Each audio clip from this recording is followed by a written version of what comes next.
guys, welcome to the League of Legends World Championships qualifier, regional I guess I should say, for Korea. I'm Doa, that's Papa Smithy, and today, Jin Air versus CJ Entus. All right, the Najin dream is dead. Najin is out, Jin Air 3-0'd them, crushed them basically. The synergy that's been lacking from Jin Air all season long, it appears to be here. And you know who else is here, Papa Smithy? I believe that's Soo Yuri, who is not only an actress for SNL Korea, Saturday Night Live Korea, it exists, she's on it, but she also does a voice for a couple League of Legends characters on the Korean client. Sivir is one, I think Janna as well, like 3 or 4 of them.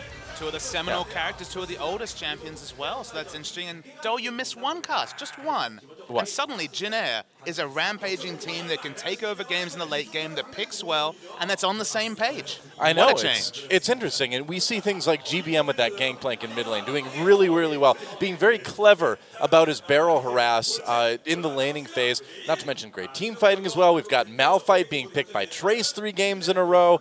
Chaser plays 3 different junglers in 3 different games, looking solid. So this Jin Air team, certainly something to be excited about. Another thing to be excited about, of course, are the LoL World Championships coming up next month. $2.1 million on the line. That's not won for once. It's dollars, Papa Smithy. We get the cash US dollars and the venues we know that's going to travel from France to the United Kingdom to Brussels, and then finally the World Final in Berlin, Germany.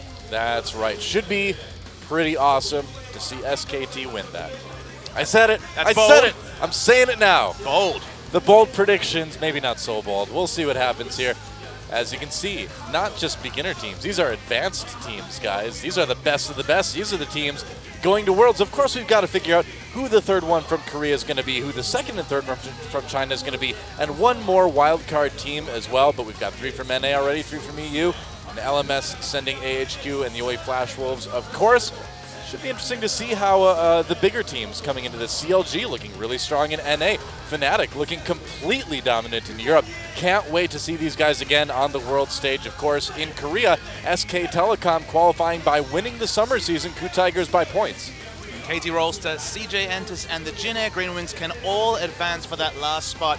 You have to bet on Jin Air today against a CJ Entus team that was 3-0'd by KOO back in the finals gauntlet, of course, but you're never really sure. And every time we discount a team we haven't seen in a while, they step up, and they step up huge. Well, nobody in the world expected Jin Air to beat Najin the other night. 3-0. Yeah, well, especially not 3-0, but we've had a lot of surprising 3-0s in the last week or so, I guess you could say. Our season finals between SKT and KT, that was a surprising 3-0 as well. Today, of course, it is a best of 5, and if we get to that game 5, it will be blind pick. I hope we do.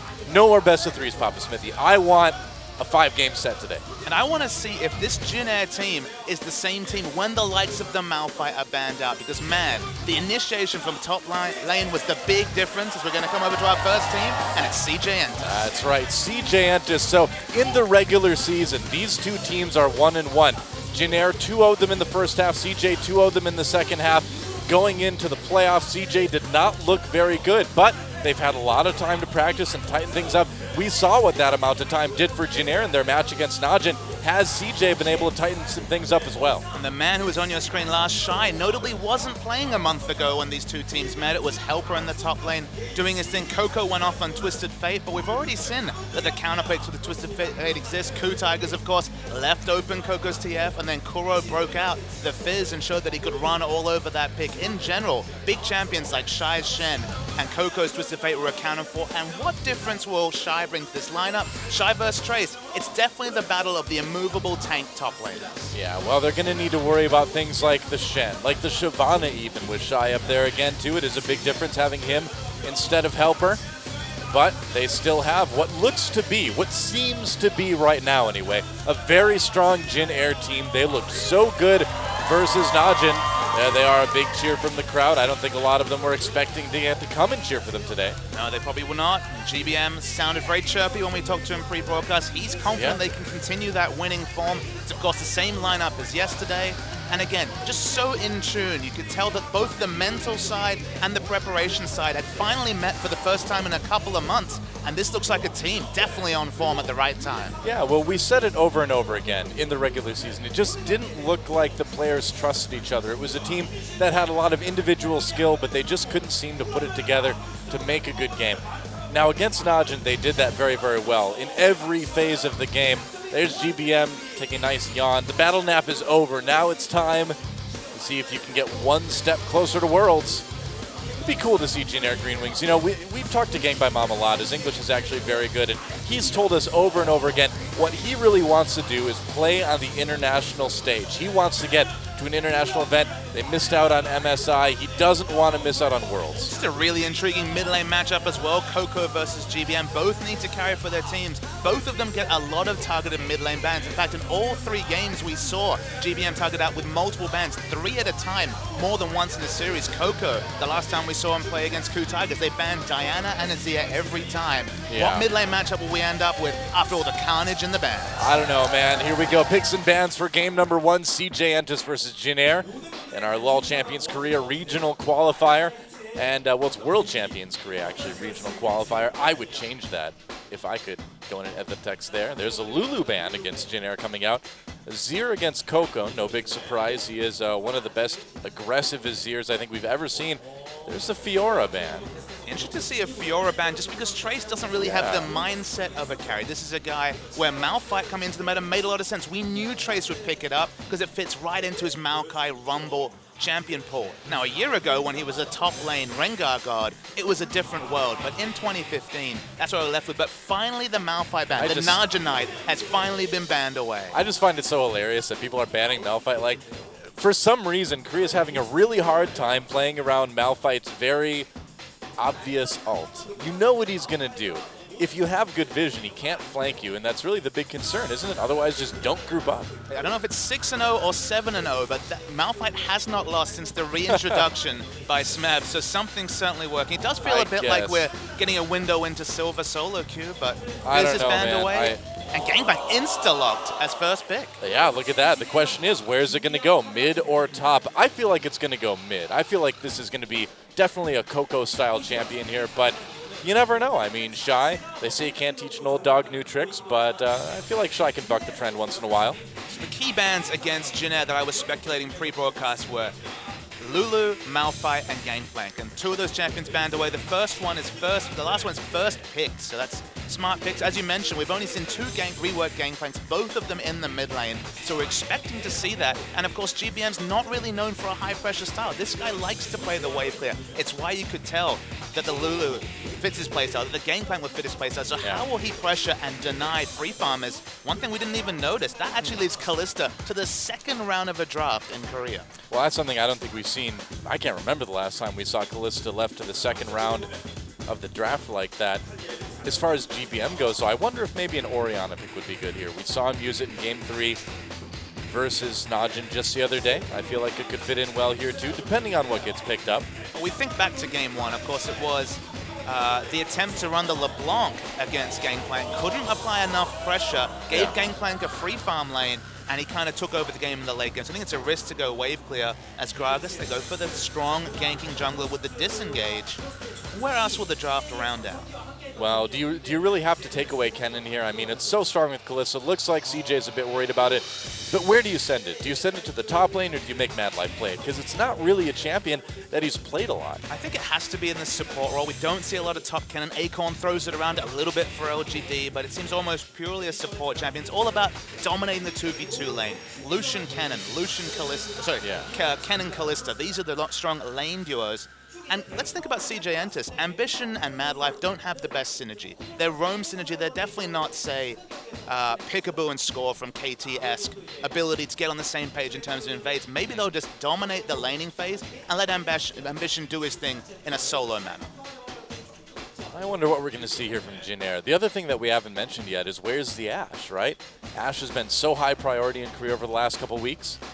No sign of it yet today. I mean, with Kalista locked in, you don't want to show Ashe until you're forced to. Of course, if you prioritize it high enough, you might have to pick it an early round, but with Kalista already locked in, smart to leave it open. Yeah. And again, it's a no-escape AD carry, so you want to keep that shrouded as long as possible. It still looms as a very likely pick. They've already got a disengage ult in Gragas and a control ult in terms of the Kennen, so we're expecting that to come out through the draft. Well, I think Jin Air's totally ready for it, too. They've got the Alistar, they've got the Maokai, they've got hard engage to get in on that Ashe if Space does decide to go with it.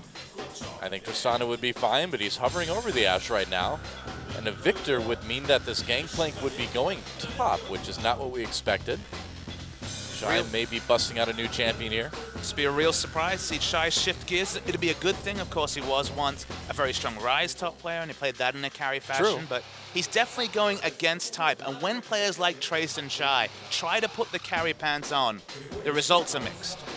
They are. I mean, we've seen Shy carry really hard on things like Shyvana. We've seen him carry very, very not hard on things like Fizz. So, although if I remember right, he's like 75% win rate with his Fizz in the last few games. But that's like Lee's Rengar from Season 1, from Spring Season this year. So, don't think about it too much.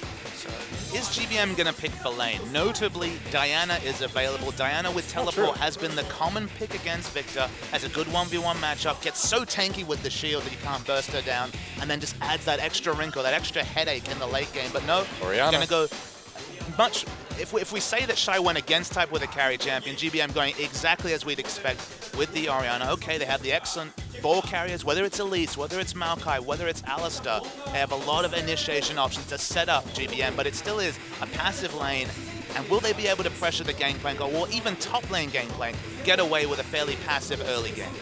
Yeah, I mean, we're still seeing this Gangplank figured out a lot in Korea, so it'll be interesting to see what Shy can do with him. I think the biggest question now is, can Shy handle this champion?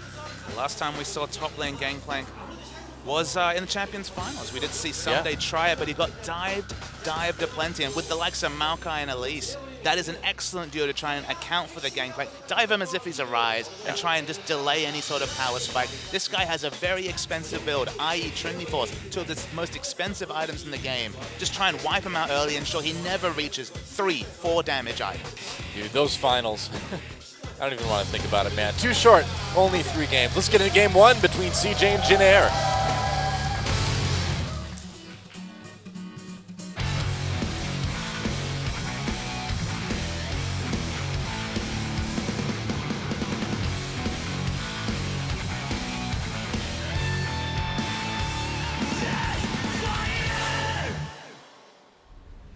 We are moving right along here as we get one step closer to declaring our 3rd seed for the World Championships. CJ Entus versus Jin Air. Welcome to Summoner's Rift. And we'll see who takes this best of 5, goes on to face KT Rolster tomorrow. Not a lot of prep time for the winner today. Definitely not. No, they would have to be thinking ahead to tomorrow if they wanted to have any cogent strategies specifically for a KT team. Of course, coming off what is demoralizing 3-0 loss to SKT not a week ago. Yeah. Looks like we might actually see the two teams meeting as they're both in 5-man formation, but going to be spotted out by the volatile Spiderling. Yep, that's right. No mystery about where CJ is right now. Jin Air. Oh boy. Cheese is strong. Mad Life walks right up to the bush. They go. They flash. The Pulverize misses. Mad Life flashes. In response, Ambition gets very low. So does Che, though. First blood goes over to Coco. Uh-oh, Shy and Ambition really low, though. A kill for GBM. They could get more. Chaser turns away at the last second. Sapling doesn't connect with Shy. They're still going. Another flash used by CJ. Jin Air still chasing. Can they catch anybody else? Coco getting so low right now, but he's going to make it back to his turret. They're going to turn this one around for a little bit more damage onto Trace. Nice volley from space. But at the end of the day, kills for both mid laners. Assists for everybody else. To say that was an insane fight, though, Doa, is an understatement. 10 flashes used in a level 1. We're going to see the replay. Now, the big issue is that Che, where was the stun? We didn't see. No Pulverize. Maybe it was a pole flash that missed. I couldn't tell by the replay, but Che falls out. He's the one to get first, but they pick up for a counter kill. But small advantage goes to CJ Entus. Yeah. So, second Doran's Ring picked up by Coco. Fairy Charm picked up by GBM. So going for just a little bit more mana here early on, mana regen rather. Still shouldn't affect the matchup too much. We're definitely expecting passive farm wars in the mid lane. There has been a lane swap, you can see, as Kallista's in the top lane. Che's still going to harass any sort of level 1, any sort of invade or contest around bus. It's now that much more risky because there's no flashes if you make any sort of small mistake. Yeah, very true. And with something like the powder kegs from Gangplank, you really can't get too close anyway if you're a melee support like Alistar in that situation. So Che just backing off right away. He's actually going to recall. Oh, no, he's not. He's actually not. Nope, he is going to recall. Looks like they might send him for the 2v2. Maokai, Alistar in the bot lane. Probably, try and get yeah. Kalista the solo farm in top.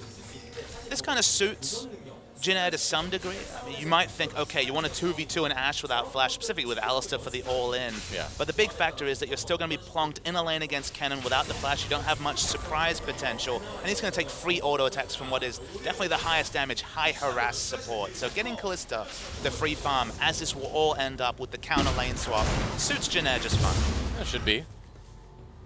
Chase slowly making his way down to the spot lane to help out Trace, who's got a measly 2 CS right now. With that lantern dangling dangerously behind his dry wooden back. So risky. Just light yourself on fire at any moment. I'm really interested to watch specifically Shy on this gameplay. Now we've seen someday playback game plan, and I wasn't really convinced. His barrel linking, it feels like the use of that powder keg separates the good Gangplank players from people that are just picking up because it's clearly one of the most in vogue and strongest champions on this particular patch 5.15. Yeah, so totally. whether we see those intricate links, the likes that SOAS from Origin and of course GBM showed 2 days ago, or whether we'll see someone that's just picking it because it's definitely one of the strongest champions available. Well, it certainly does seem like a champion right now that requires a lot of practice, a lot of finesse to play well. Has a lot of specific mechanics that don't just typify the role. It's definitely Gangplank requires that 10, 20 games of practice minimum to really just get your head around the potential of this champion, because the range you can do, massive burst damages, specifically once you can get Infinity Edge and crit, it's just surprising. Yeah, I love that kind of stuff too. I mean, I think they really did a great job with the rework, and he's become a really interesting, entertaining champion. Trace going to go back for a bit more health, it looks like. Force out of lane, but you're going to be forced out of lane if you're against an Ashe Kennen. That's just going to happen.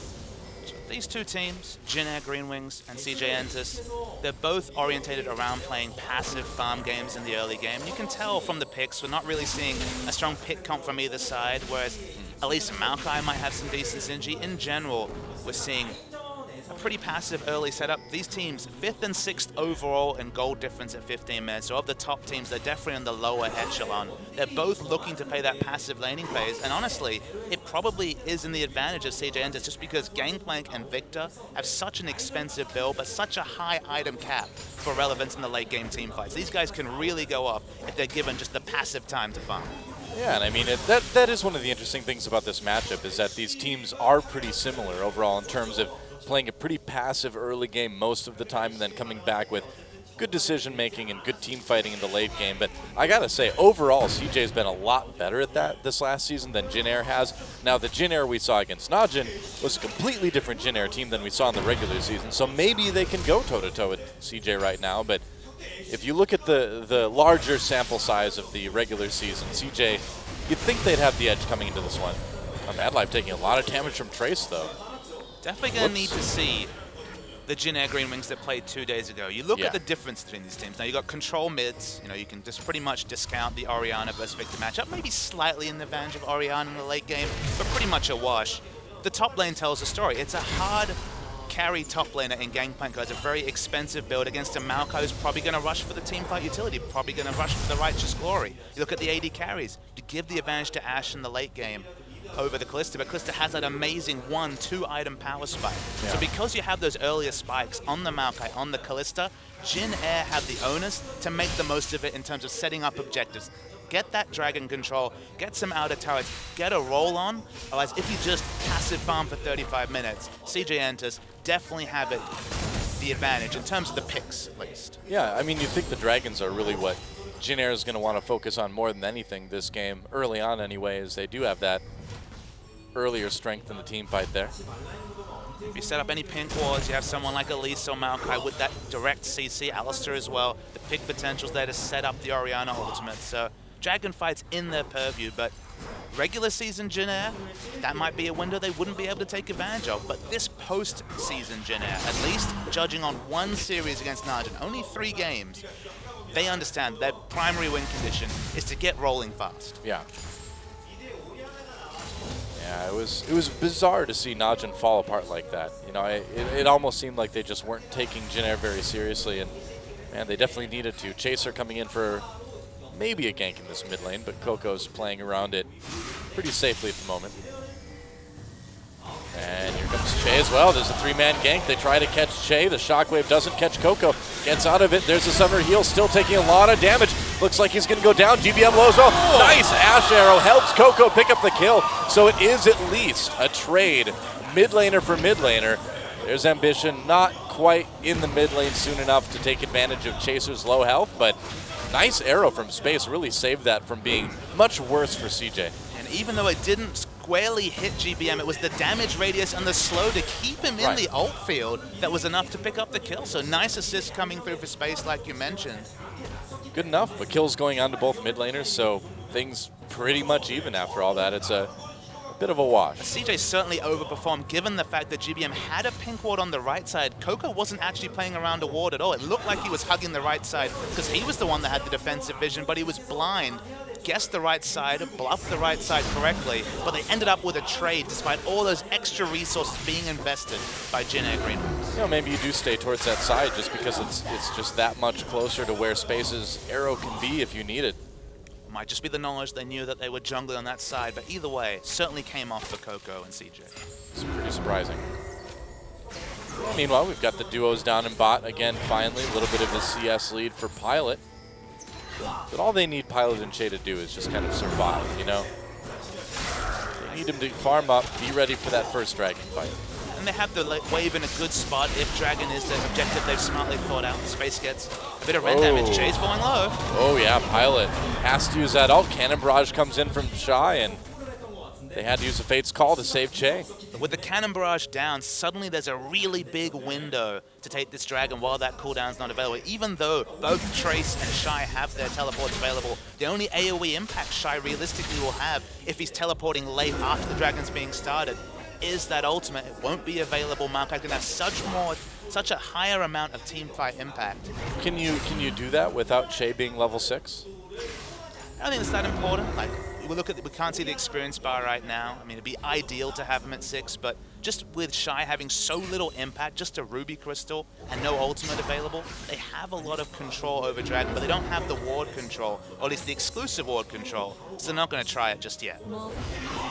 It looks like they're going to leave it for now. They do spot Chaser, though, hanging out in the river. There's a ward there anyway, so they knew what was up. Just trying to keep Che from getting that level 6, trying to deny that XP for as long as possible. And here comes Ambition. Going to get spotted by this ward immediately, so Che and Pilot, no real big mystery about what's going on there. Elise is around the top side. Not clear if she's going to try and gank mid. It's going to be optimistic. Already spotted out by a ward, so Coco just standing defensively. You can see Shy also got the information setting up a defensive ward as well. The tower dive potential onto Shy is high, but given the fact that complete information is out there for CJ, it's going to be difficult. Here comes Chaser anyway. Meanwhile, Ambition, CJ goes for it. They see Chaser up in the top lane. Shy running away. Twisted Advance gets pushed back anyway. Tries to get back under turret. There's a nice cocoon. Can they finish him off? Looks like they probably can. There's the ultimate. And Shy, flash. Nice moves by Shy. Arrow comes through. And it's Chaser. Shy goes down anyway. And Chaser not taking turret aggro. Super lucky there that he didn't actually hit Shy before the arrow hit him. Otherwise, he would have been dead to that turret. Definitely. 2 out of 2 for the arrows from Space, though. He almost had, once again, the assist from downtown. Going to feel a bit unfortunate. Jin Air pick up the immediate gold at the cost of the Dragon that was really screaming to be the main win condition. Now, wanting to control Dragon, though, Doa, with an Orianna in the mid, is a bit of questionable drafting. I mean, it's one of those situations where you have a champion that doesn't really peak until, say, 2 items. A big needlessly large rod purchase after picking up the big cooldown reduction item in the Athene. So they didn't necessarily have a team comp that demanded Dragon control, but that was their clearest win condition. They did not get it. Wow.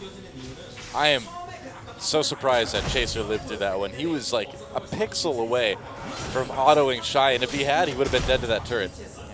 Was lucky the minion wave was in the right spot. He was stunned for 3.5 seconds. That is how long the stun is at max range. Space saved him with the arrow. Thanks, Space. Jin Air MVP, Space. Nice when that works out. Yep. And they have a lot of control over this bottom lane. They consistently had it pushed out, but wasn't able to turn that into Dragon control because of Elise's pathing into the top lane. will we see Chaser play around the strong lane, around Trace, who's 10 CS but crucially a turret up and needs defensive vision if he wants to be able to push out and force this gangplank under his inner turret? Yeah, we'll see. Question is, what does Jin Air do now? I mean, now that Dragon's out of the way, that was going to be kind of one of their goals early on. What do? Do you just try to push lanes as hard as you can? Do you just sort of sit back and wait for a little bit? I mean, sitting back, it doesn't work when we're talking about the likes of Gangplank, who's picking up free farm with no pressure on him whatsoever. The counterplay to a lane of freezing is to force other objectives around the map. It's why freezing hasn't really been a viable strategy since we remember Flame regularly setting up the Flame Horizon a couple of years ago, is that you pay for it in every other lane. So just take your early power spike jungler, try and push down more objectives, and set up to ensure that, that first dragon is just a blip on the radar for Jin Air Green Wings and establish a monopolization over the further dragons in the game. I remember that, back when Flame would just let his turret die just so he could sit there and farm for the next 20 minutes and then come in as this unstoppable juggernaut. Now before Flame, the unstoppable juggernauts at 516. Now Flame plays about 15 games a year and plays tanks in Rumble. I guess so. Oh, Flame. It's okay. I don't mind. He doesn't seem to mind either. I guess not. He's going to Worlds, Doa. I guess he is. He's probably going to play. Will he play? Yes. Against Kaboom or some team. This has been one of those years already because we've got Ryu going to Worlds, we've got Flame going to Worlds. It's like all the players. Now we just need Kakao to go. We were depressed about the exodus from the Korean League, but at least some of these players who just didn't have that on their resume are finally finding ways to make it to Worlds. Sure enough. How far will they get? So Jin Air, they push their advantage around the top lane. Ambition very sad when he body slams over. So taking that out of turret, pushing up the wave, grants them, at least theoretically, control over this blue side jungle. That's one of the resources that should be a given, just given how much control they've had over Shy. So smart to pick up the blue buff. They've got the exact timer around there. And it's going to pass over their own blue buff, GBA. Yep. Works out. Meanwhile, Chain Pilot able to push this bot lane back a little bit. They've done a tiny amount of damage to the turret. Not a ton, obviously. Space and Mad Life have pretty decent wave clear. It's going to take a while for Jin Air to push the objective like this. All comes down to using their power spikes, using the comp they put together. The likes of the Maokai and Kalista. Maokai still short of either Home Guard boots or the Righteous Glory, but you have to feel pretty close to completing one of those items. It's going to be paramount in 2 minutes when the dragon spawns. But Kalista would play the Ruin King, Righteous Glory Maokai. It should be objective control for at least the next 10 to 20 minutes till these Gangplank items, the Sheen and the Parts of a Phage, turns into Trinity Force and honestly, most of Infinity Edge. Are we going to see a dive here onto Shy? Really risky to dive an inner turret. It does seem that way, yeah. Chaser thinking about it. Cocoon comes in. He's harassing Shy quite nicely. They just want to get the turret. They won't be able to do too much damage to it as the minion wave's still a little ways off. But it's something at least. They force Shy back. Really not giving much defensive resource to Shy. They're going to use it to push aggressively, so they pick up an objective. This is a spot 2 days ago where in a similar situation we saw Che regularly rotating on the cannon to provide defensive utility, to stop the dives, to stop the inner turret going down. Okay, the cannon barrage buys time, but you need to provide some roams to help out the Gangplank because he's being systematically shut down by Jin Air. Isn't that kind of unfair that Gangplank can have like people shoot cannons into Summoner's Rift from somewhere else, but Orianna can't have like a, I don't know, like a flying mechanical ship come and help her out or something? It makes some sense. If you move the camera over to the corner of the map, you can see the greater Summoner's Rift area. It just means that a pirate ship is, you know, parked around the rift for or it's just got mounted cannons on like the walls around Summoner's Rift or something. It may not be coming. It only says cannon barrage.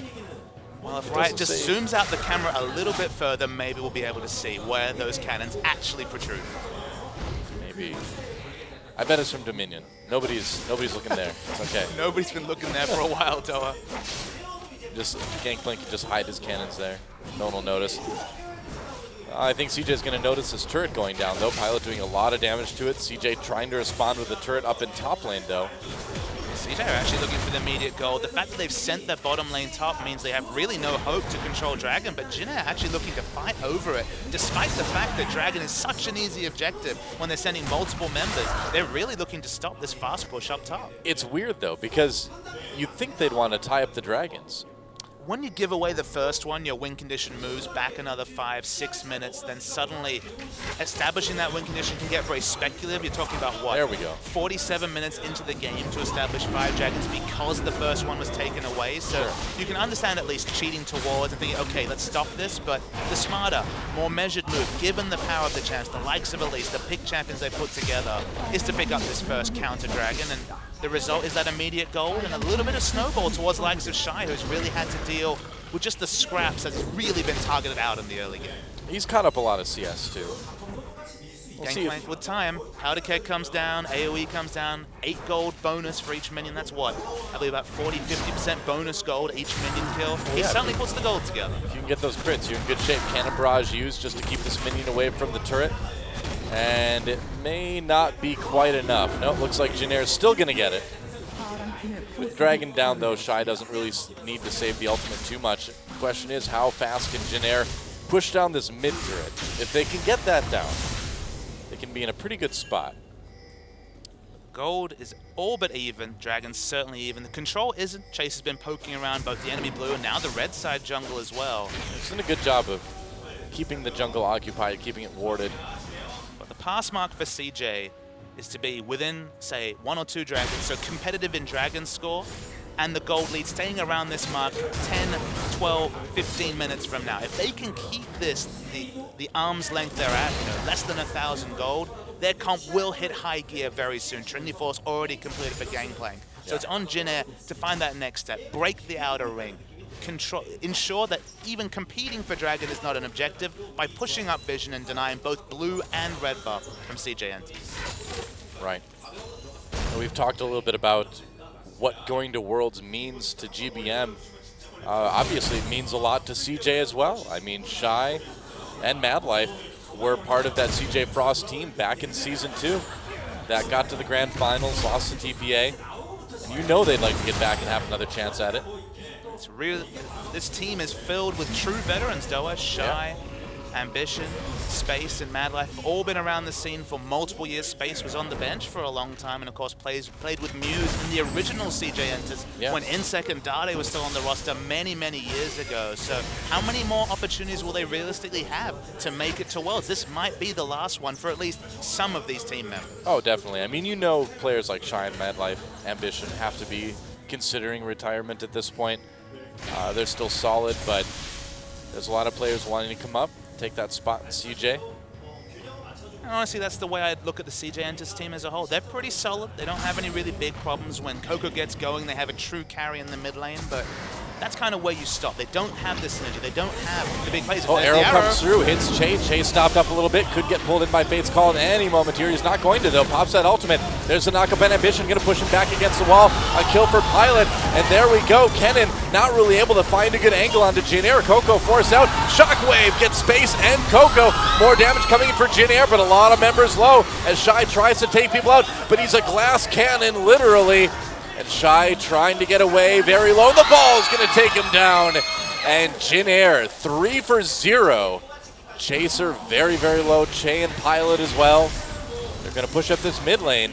And we see, I mean, that Gangplank can do a lot of damage, but it is so fragile as well. It's solid team fighting from Jennaire, but remember, CJ Entus, the team that I said wants to scale up to 30 minutes, initiated that fight before they'd hit any true power spikes and lost it just because, remember, Gangplank's only got 1 item.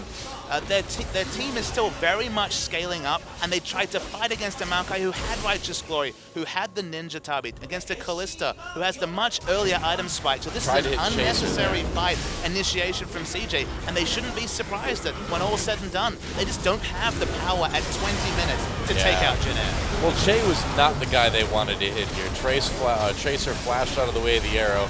And then, man, catching both of the carries there in that Shockwave.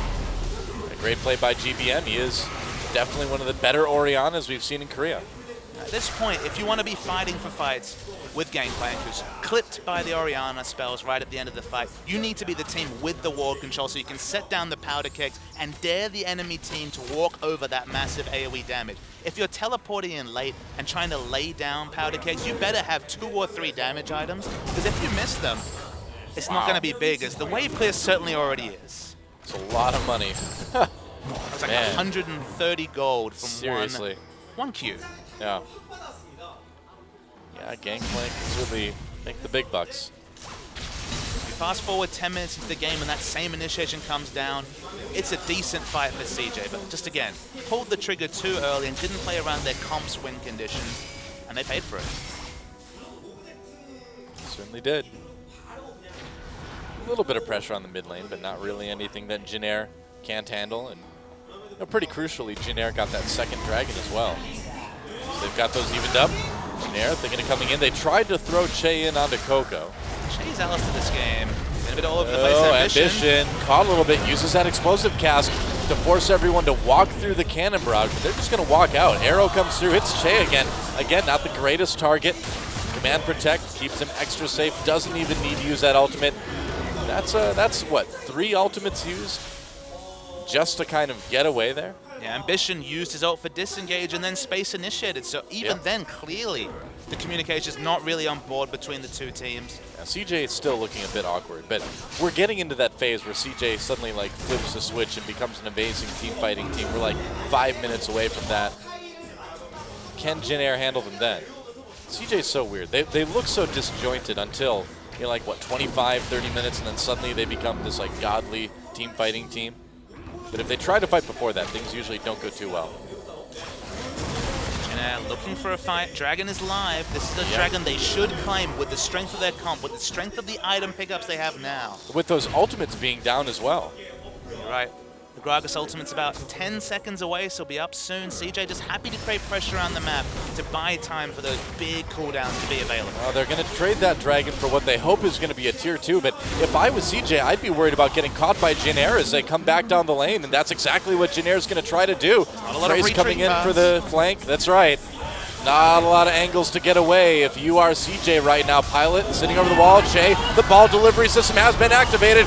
Coming in, Madlife tries to do it and engage. Before anyone gets in there, he just gets taken out immediately. Space on the run through the team, gets crushed. Goodbye Shy as well. And CJ just gets destroyed. It's going to be an ace. I don't think Ambition's getting out of this one. Cocoon misses. Maybe he gets away. Oh well, they don't need to take him out. They can just go right for Baron if they want to. Chaser didn't cover himself in glory with those skill shots, but CJ enters again, forcing things.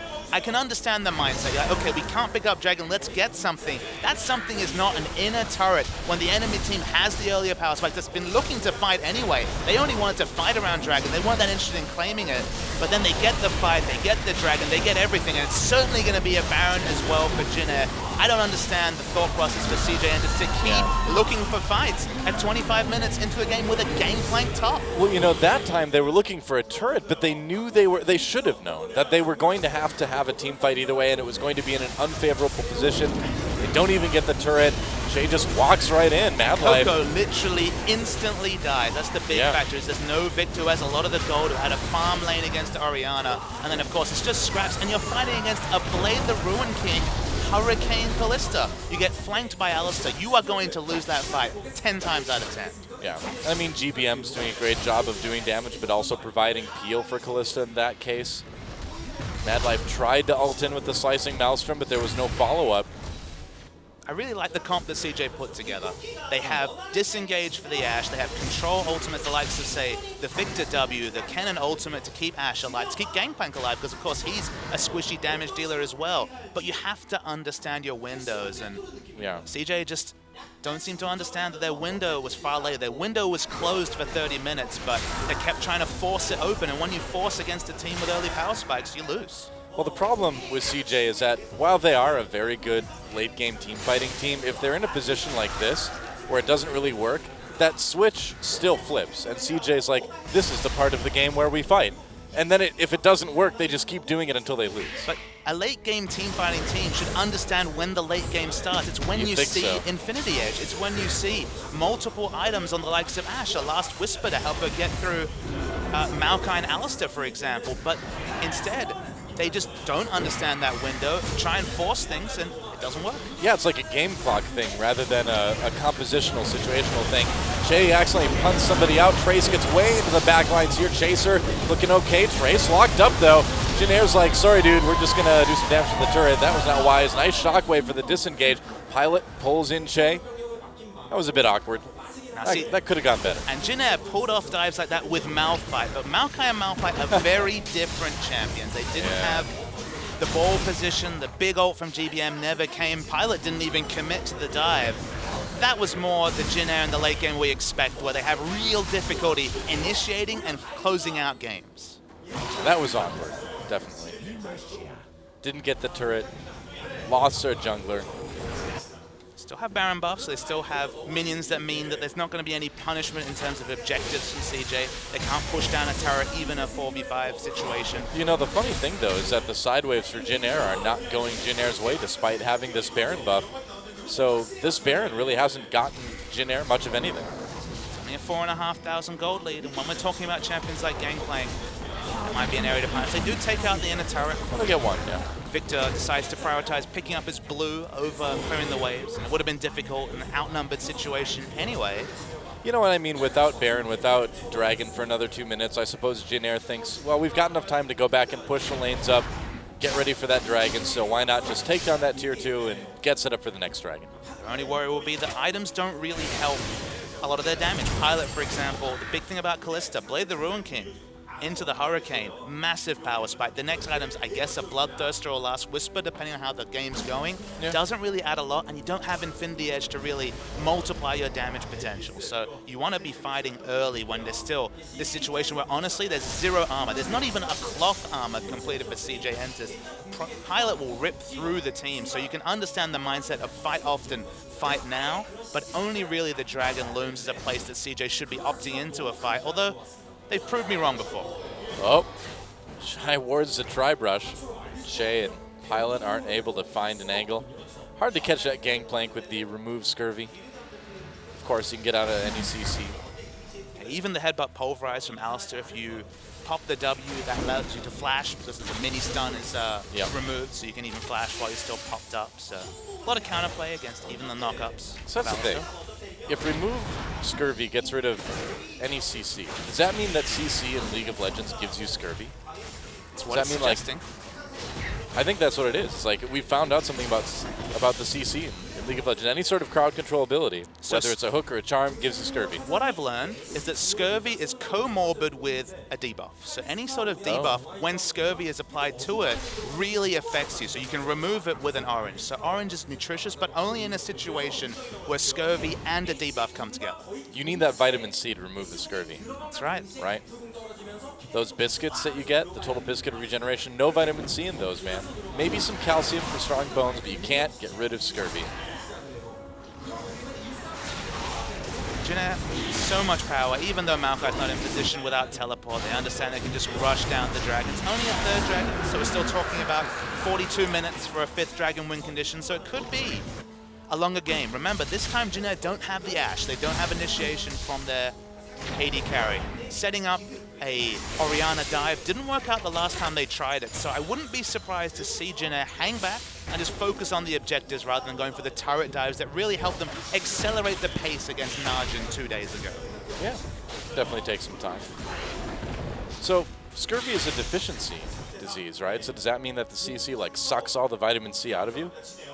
That must be it. It's like Ahri, she charms you, she steals your heart, but not only does she do that, she steals all the vitamin C in your body and gives you Scurvy as well. You're really thinking about this, Doa. Well, I mean, you're just following one step to another, right? I'm just applying pure scientific logic to this. There's no other way to describe my process. Applying pure scientific logic to League of Legends. That's right. It's definitely a path that leads you astray. That's what we do. No, man, I feel like this is the path to understanding. You don't look like you agree. I try not to think too much about League of Legends lore, Doa. No, this isn't lore. This is game mechanics, man. This is your area. That's true. I don't know about the Scurvy game mechanics are a bit scattered. I believe I don't even know if Scurvy shows up on Gangplank's buff bar anymore.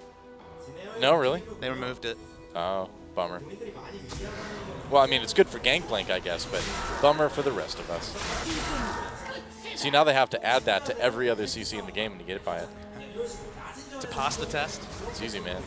Making those 518 patch adjustments, there's something to add to the list, right? Still time to get Gangplank to full power before Worlds. That's right. Well, Baron's back up again. Jin Air setting up for this. They've got a good amount of vision, controlling CJs as well. And if you're CJ, you really need to be careful coming into here.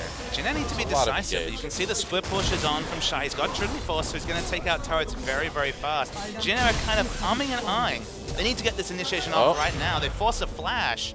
That's not going to stop the split push. No, it's not, but are they going to go for Baron? Okay, they will.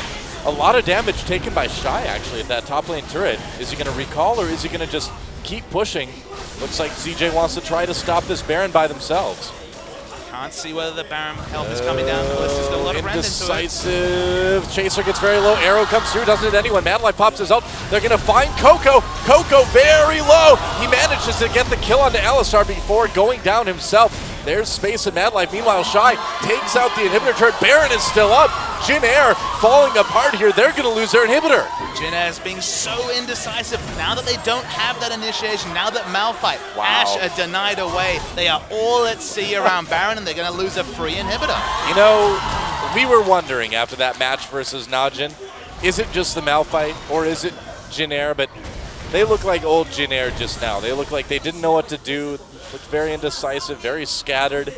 And CJ with a pretty big edge now, despite being down 3,000 gold. How many games in the regular season did Jin Air pick multiple Barons, multiple 5th Dragons, and then not know how to close out a game? They didn't have the initiation to do it, and now we're left with a very Jin Air-esque comp.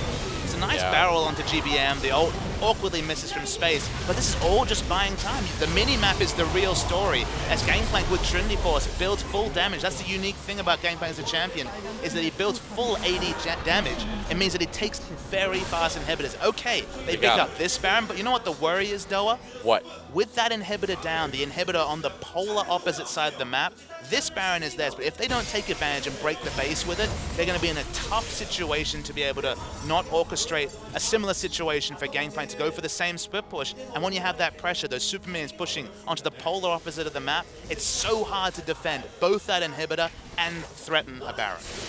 Oh, it is pretty big, right, though, that they were able to get the Baron. See if they can do anything with it. Dragging up in a minute 40 now. They've still got that mid lane turret. That's the really amazing part, is that they've been able to keep that tier 1 alive in the middle of the map for the entire game for about 35 minutes now. But maybe not so much longer. Will Jin Air find a fight here, though? Poking around. It's a bit of an ARAM in the mid lane, although Chaser and Pilot are definitely out of bounds for that. They're looking to try and keep the split push up. Jin Air is so powerful grouped, but...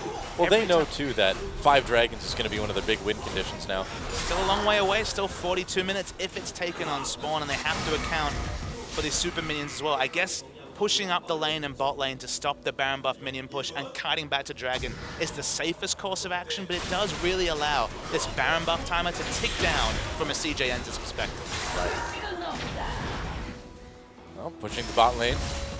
Back against those super minions as best they can. But how far can they go with this? They don't have the greatest siege ever. Cheeky ward also plopped down next to that downed inhibitor. So backdoor pressure is real when it respawns. They're going to keep pushing in. Super safe build from Pilot, double lifesteal and also some defense. They're just threatening a dive, but after the last one went awry, you know they're just not really going to follow through on that. It looks like they've got the Banner of Command on that cannon minion as well, too. So Jin Air really trying to do everything they can.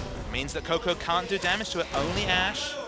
Who's struggling to get close to it, so wow, that's half health basically from one minion. Yeah, tiny bit done by that cask, but the powder keg rather. But that cannon minion is doing work, man. And here comes the rest of the wave. They're actually going to get this tier 2. And that Banner of Command, very good buy for Jin Air. Really nice purchase, like you mentioned. Gets up some of their issues in pushing. Kalista not the best champion. A turret sieging with a medium range. But that one's on Chaser, so opting for that instead of the Locket. Expecting them to kite back towards this 4th Dragon. Obviously a big point of contest. Well, Jin Air should be able to take it very quickly, though. Yeah, they're going to start it with Pilot right now. And GBM and Trace trying to save the mid lane in the meantime. There's a Dragon. That's 4 now for Jin Air.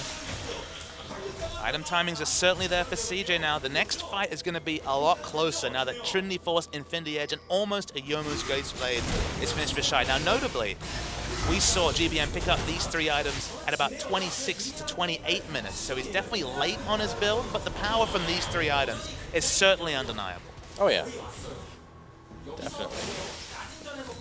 Wave in the top to worry about.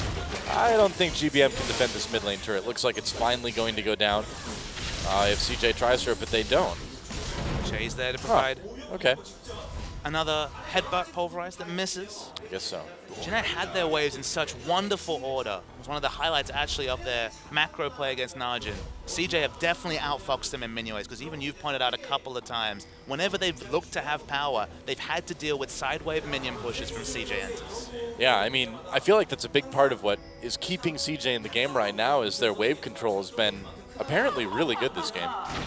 Difference between good and poor wave control is that when you're ahead, when you win those team fights, if you have the waves prepped previously, you get those extra objectives. You get that extra global gold and vision. As CJ, they've actually gone Metal Gear Solid style and backdooring this top lane turret. I guess so. Jin Air coming up for a fight. They've got the teleport from Trace. Will he come in from the side? No wards really for Trace to come in on. He's in base, Inhibitor's doesn't have back. home guard. Here comes Che. Will they go for this one? There's the teleport. He's trying to get to them. Not the teleport. He's recalling right now. Che pops the ult. They really want this fight, but just not finding the angle. They put the ward down for Trace, but Jin Air not able to make anything out of it. It's really scrappy. It was an forced engage by Che there. Trace wasn't even in base to go for the immediate teleport back in, and of course once he'd come in, the home guard would have been instantly stopped by the likes of the volley from Ashe. So optimistic. They need to defend their inhibitor anyway, so CJ completely bypassed that Baron timing and even answered the inner turret with an inner turret of their own up top. 5-5. Decent gold lead for Jin Air right now, but it's at the point in the game where it really doesn't matter a whole lot. Wow, that is a lot of damage and a lot of gold. I mean, the gold lead's there, ahead of his opponent by quite a bit. I mean, when you're getting, as we mentioned, 40 to 50% bonus gold for every minion, specifically the smaller minions, it definitely adds up. Plus 10 with the Avarice Blade as well. They still haven't broken this outer mid lane turret though, and they just haven't been able to force the wards in the spots they want to. So that's why you have to really commend them for their rotational play to backdoor an objective when they didn't even have predictable movement in mid, because they couldn't even push down a lane ward because that turret's still up. Yeah, 40 minutes into the game now, and that mid turret still alive for Jin Air. A minute until Baron comes out, more or less. Jin Air's got the pressure up in top. Suppose CJ could use this opportunity to just go ahead and take out the inhibitor in bottom again if they want to. Well, Gangplank's going to park himself bottom lane, and it remains to be seen whether Trace can go toe-to-toe. I have to think the answer is no, specifically if he's able to hit some powder keg damage with 60% armor penetration. Yeah. Trace is just not going to have the items to be able to hold. This is always the case, whether it's Trundle, whether it's Fizz. Maokai in the late game needs to be grouped in forcing, because in a split push situation, he doesn't do much. Well, Jin Air wants to just trade turret for turret. They're going to go ahead and go for this tier 2, backing off for the moment before coming back in, and now Shy going for that inhibitor again. Jin Air might just decide to give this up. Jin Air's last overforce under a turret lost them a lot of pressure, and they're not going for it even this time. It feels like they need to be that decisive. Jin Air. Wow, saves it for now. But Shy can pretty much come back in and take that whenever he wants to. And that's the thing. Once you take out that inhibitor turret, it's gone for the rest of the game. Yeah. It's always going to be a headache now that you have this mismatch between late game Maokai and late game Gangplank and Shy. He doesn't have the kill score, but his influence on this game post 25 minutes has been massive. Yeah.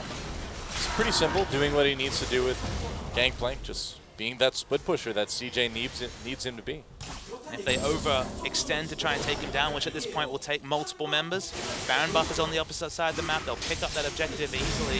This is what I was talking about, is that when this specifically, your bot lane inhibitor is down on red side, Baron buff control is so damn tricky to pull off. Yeah. Well, Baron up now, but I think Najin is more concerned about the dragon that's up in a minute. That would be their 5th, but you know, do you risk giving CJ the Baron buff by taking that 5th dragon? The only question I can answer is, you know, we may be left with the question, do you swap Baron buff for 5th dragon? I think the example from watching tape, the answer is a resounding no. It feels like the 5th dragon will trump it in basically every way. So it feels like the big fight will be over dragon. And whether a team can sneak Baron off that, that's the question that I don't know the answer to. Got a feeling we're going to find out pretty soon. 45 seconds until Dragon is up.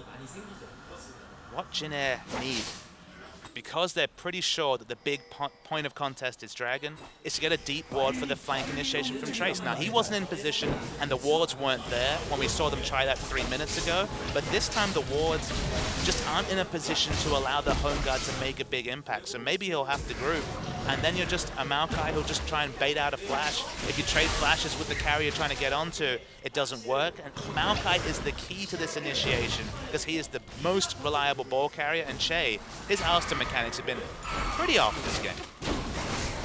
Yeah, he's missed a lot. Ambition gets caught though. Explosive cast. He actually body slams to Freedom. Doesn't use that ultimate just yet. Che takes a lot of damage in response. Still has the Unbreakable Will, still can be a ball carrier. So Ambition getting chunked out is more significant, but Happy Hour passive is pretty safe. As Jin Air, this is where it is so hard, and there's so many areas they can't walk through. They don't want to walk through the Victor W and then forced to back away, and Dragon's being started by CJ. It is indeed. Powder Kegs getting set up. Chaser tries to get in there, doesn't steal the Dragon. He might get caught though. Ambition trying to hit him. There's Repel. Trace flashes in, tries to get the engage onto Ambition, but isn't in range for the Twisted Advance. Jin Air kind of milling around. There we go. Oh, Flashy misses the Pulverize though. Has to get pulled back in again by Pilot. Yeah, you're right, man. I mean, Che has not been on the ball with those Alistar mechanics in this game. The ball is the critical fact because so much of their damage is around Orianna having the ball positioning for the shockwave. Well, Trace used Flash, Che used Flash. Now there's no ball carrier. Even Elise has used her Flash. Jin Air have no initiation threat whatsoever. They don't have war control around an objective. And suddenly CJ are in a much stronger point of their scaling than Jin Air can really hope to deal with because they can't initiate even if they wanted to. Yeah, it's been close, but CJ certainly looking like the tighter team in the late game. The question we posed, was it the Malphite? I mean, Malphite solved so many of the issues that Jin Air had, specifically around closing out games. True. The other thing, too, is I really do feel like Che is having an exceptionally bad game for what we're used to seeing from him. Looked like he missed a pole flash at level 1 and gave up first blood, and then he's missed 2 to 3 combos as well. Shice's going to face tank. Doesn't have that many tank items, but has a lot of damage. He's got enough to handle that, finally. And now that CJ have hit their scaling, they've got the initiation potential from space. They've got Gragas to peel for what is a massive damage carry duo between Shy and Space. And Coco's doing all right on the Victor as well, so... I mean, Jin Air can still win this game with an amazing initiation play, but I'm at a loss to say where it's going to come from, though. Yeah, it's going to have to come from a big team fight, isn't it? It's going to have to come from CJ being out of position, Mad Life or Ambition most likely getting caught, and then Jin Air winning a 5v4. It's probably telling, though, that the best fights for Jin Air were initiated by Space. They were initiated by CJ, going for an arrow, over-committing in the first 25 minutes when their scaling hadn't come to the fore. They're not going to make the same mistake, and now the follow-up for that initiation is massive. Yeah, there's the arrow, gets dodged, but he's going to come right back down the same spot. Where's that flash? Doesn't have it. Chaser very low. GBM in. Oh, nice shockwave comes in. There's a kill right away. Chaser's still low, goes down, but they find the pick onto Coco. Double knockup right back into Pilot. Oh, Pilot gets nearly taken out. That was so close. Shy in a little bit of trouble now. Can he get over the wall? He can, but Jin Air gonna flash after him. GBM turning around. That may be a bit of a mistake. GBM on the run now, but Shy still gonna get taken down. Oh, and GBM lives with the command protect. So 3 for 1. Jin Air still with a chance. There's that fight we were talking about. 3 for 1, but honestly, CJ gave that fight completely over to Jin Air. Che's just buying time, delaying Ambition from going back. Ambition has decent wave clear. Well, they want to end it, man. This is the time. That's right. Jin Air going for it. Ambition can't recall. The inhibitor's going to get taken out. Still a lot of time before Space, Coco, and Shy are back. Are they going to just try to end it here? Wow, it's Operation Delay Ambition. Che going after, misses that pulverize. Ambition goes over the wall. Might get a chance. He's trying to recall now, but the first Nexus turret is down. Jin Air going for the second one. Ambition not making it back in time. They're going to jump onto Mad Life. There he goes. There goes the Nexus, and Jin Air somehow, some way finds the fight, finds the win in game 1. Really sloppy end to the game, Doa. They caught out Chaser. That part was good. Then they completely disregarded the positioning of the ball. Space stood on the ball for a good 5 seconds, got punished, and Jin Air finally got the initiation they wanted, but it was a gift from the heavens from CJ Entus. Dude, it really was. I mean, and even towards the end, Che, he headbutted Coco right on top of Pilot, which nearly resulted in Pilot going down. Really doesn't get me much more messy than that one was, but win is a win is a win, right? Jin Air getting the lead in this best of 5. And look, Jin Air getting the lead is certainly not their problem. They played a solid first 20 to 25 minutes of the game. Sure. Then just looked out of options, looked out of ideas, and it was only CJ and just gifting them the hopeful, the amazing, immaculate initiation that really granted them the win. And both of these teams really have to go to the huddle, go back to the drawing board, because it was a really sloppy game one. Yeah. I think my favorite part was towards the end where GBM flashed over the wall after Shy is like, I'm going to get him. And then he's like, wait a second, I've made a terrible mistake. But he got out anyway, so it was okay. Flashed into the 3, 4, 5 AD item Gangplank and lived. That's a story he'll have to tell his children. But, I know. I don't think they'll believe him. They'll have to bring up the VOD. I wouldn't have believed that Jin Air could win 3-0, but Jin Air certainly not looking like the same team that proved to be the Naja Knights 2 days ago. I would say so. I mean, that was only one game. We'll see what happens when we come back. Jin Air, at least they've got the lead. They've got something to build off of. CJ, it's on them now to come back and tie things up. And again, this could be the last match of the year for either one of these teams when we come back, guys. We'll see if CJ can tie it up.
And welcome back to the 2015 Korea Regional Qualifier for the World Championships. I'm Doa. With me is Papa Smithy, of course, and Jin Air up a game over CJ, but it was a bit messy towards the end. It could have gone either way. Looked like it was going to go for CJ, but then Space decided to be very generous with where he was in relation to where all the damage was on Jin Air. I mean, to his credit, the ball was actually kept well away from him for about 44 minutes in the game, so he might have just not accounted You for only it. need it to happen once. Yeah. Only once, man. It works with Blitzcrank, it works with Orianna as well, apparently. Yeah. You get that one massive shockwave, and that's what truly decided the game. But credit to Jin Air. Their early game was very impressive once again, but it seems clear to me that you remove the one critical part, which is the Malphite, that provides the pinpoint initiation, that provides the ball carrier that a champion like GBM is known to play, like Orianna needs.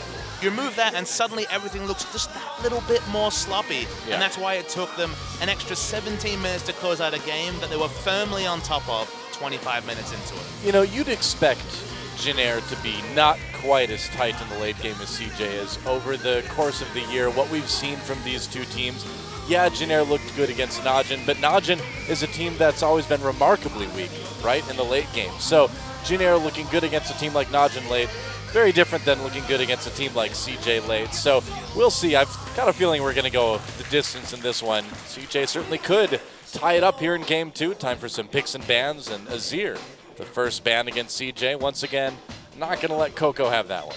Jin Air are just looking to try and get one of Lulu, Gangplank, and Malphite in the first round. Those seem to be the champions that really carry them to victory. They did win that first game, but with those three champs, all of them undefeated from a Jin Air perspective. For example, Lulu, 3-0 GBM, 1-0 Trace on that champion. Yeah. Much smaller sample size with the Gangplank and Malphite, but all of them seem to be champs that they play uniquely well for this quirky team that can really be hard to dissect, to understand what Jin Air do well, apart from controlling the early game, is kind of a mystery, given they've got GBM, who can look really impressive on a carry, but usually plays those passive champions. Trace, the king of getting denied in top, but certainly not a carry top. And Pilot, he's been that revolving door AD carry next to Captain Jack. The team didn't seem they were set on one of them till the postseason, but credit to Pilot. His Ashe in particular has really carried this team forward, and getting some form of initiation has to be the big priority. So if Malphite's banned, I would expect an Ashe first picked, and now with both of them available, one of these champions is going to go to each team. It feels like the guaranteed initiation of both Ashe and Malphite makes them prized picks on patch 5.15. Got an Orianna ban, interestingly enough. Now, in your opinion, do you go for that Malphite first? I feel like you grab Elise here. Elise is very powerful. Elise, Ashe, and Malphite are the three champions you consider.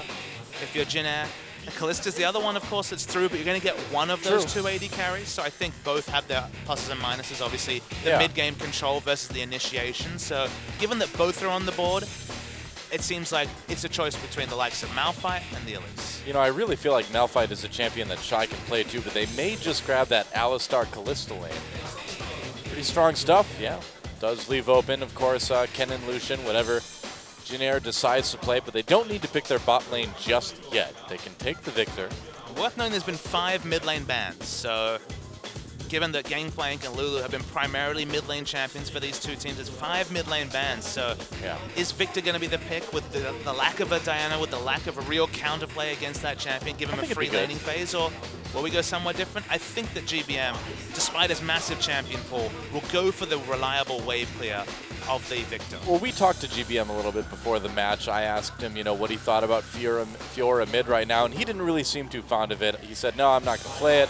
So going for that Victor, no surprise, and there's that Malphite. Worked so well against Najin. CJ banned it out in game 1. Jin Air gets it in game 2. We'll see what they can do with it.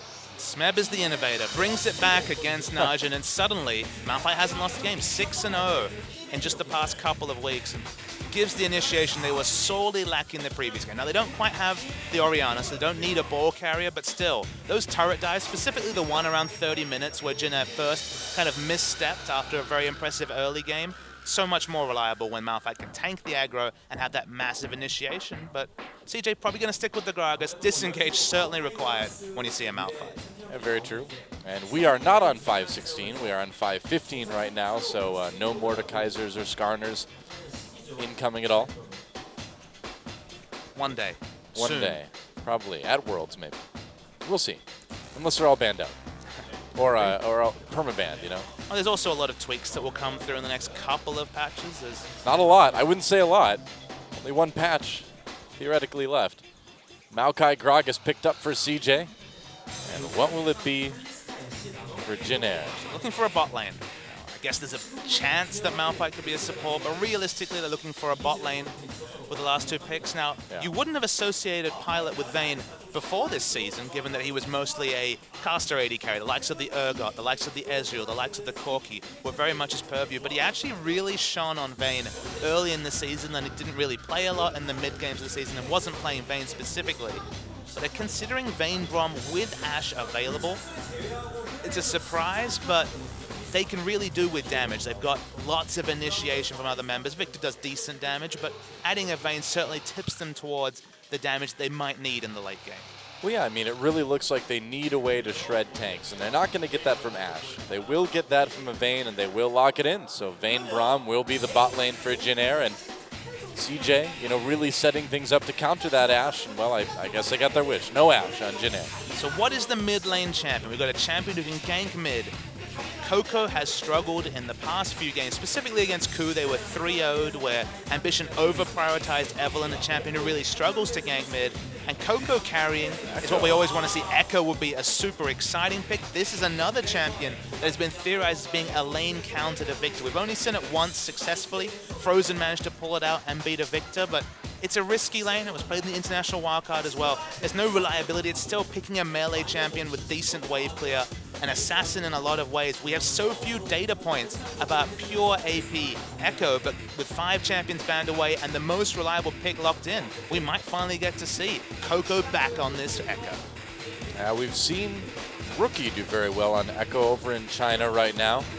Looks like Coco will be locking it in. I was almost wondering if we were going to see a Kassadin, but looks like it'll be the Echo, which I suppose is kind of similar in certain ways. It's exciting, though. Echo can do so many interesting things. You want to take Teleport despite the fact that he's considered an assassin, because you can go for those sick plays where you pick up Home Guard boots, just ultimate back after you get back into base and go for those ganks. You can do creative things with Teleport. He has so many interesting mechanics in his kit, and it's another champion who can put down a zone with, for example, his parallel convergence and open up space for the Kalista to carry.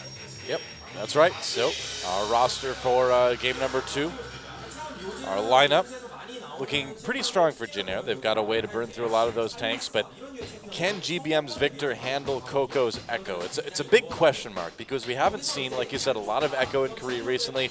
We've seen it be kind of hit and miss. We've seen it work really well. We've seen it work really not well in other regions.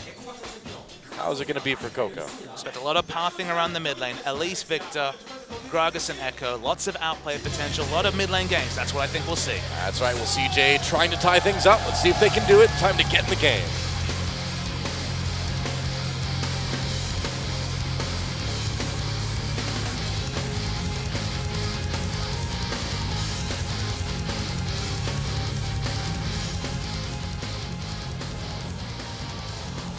And we get to enjoy the loading screen for once. We don't get to see this very often, though. A rare treat, that's right. Text also needs to be put away. All right. Director just wanted to get that theme song going, I guess. Unfiltered Champions experience finally broadcast to the faithful. That's right, behind the scenes. We actually do have a loading screen. What do you know? Jin Air versus CJ here in game number 2. CJ looking to tie things up in this best of 5 to decide who goes on to face KT Rolster tomorrow for that final World Championship seed from Korea. Whoever makes it through, I think, is going to have a very difficult time against KT. That said, KT looked pretty off in the finals against SK Telecom, but that was versus SK Telecom. Everybody looks pretty off against SK Telecom these days. You want to be a glass half full man. KT have lost 2 best of series with Peekaboo, and both of them were to SK Telecom. So if you want to be an optimist, despite the crushing 3-0 defeat, KT still have a hope to get to Worlds. I think so. I think so. And Jin Air, all right, gets spotted by the Time Winder from Coco. Shy still comes up for that ward. Wow, they are lucky they miss that Q, but Shy's still in a little bit of trouble. If they had gotten the stun off, that's a lot of damage onto Shy regardless. Trace doing a bunch with the ground pound. Space, kind of an awkward space, but Trace getting very low. Ambition! Ambition! Will they get him? They will! First blood goes over to Pilot, but we're not done yet. GBM gets a kill as well. Wow, Che flashes ahead for the Q. They want to land that stun.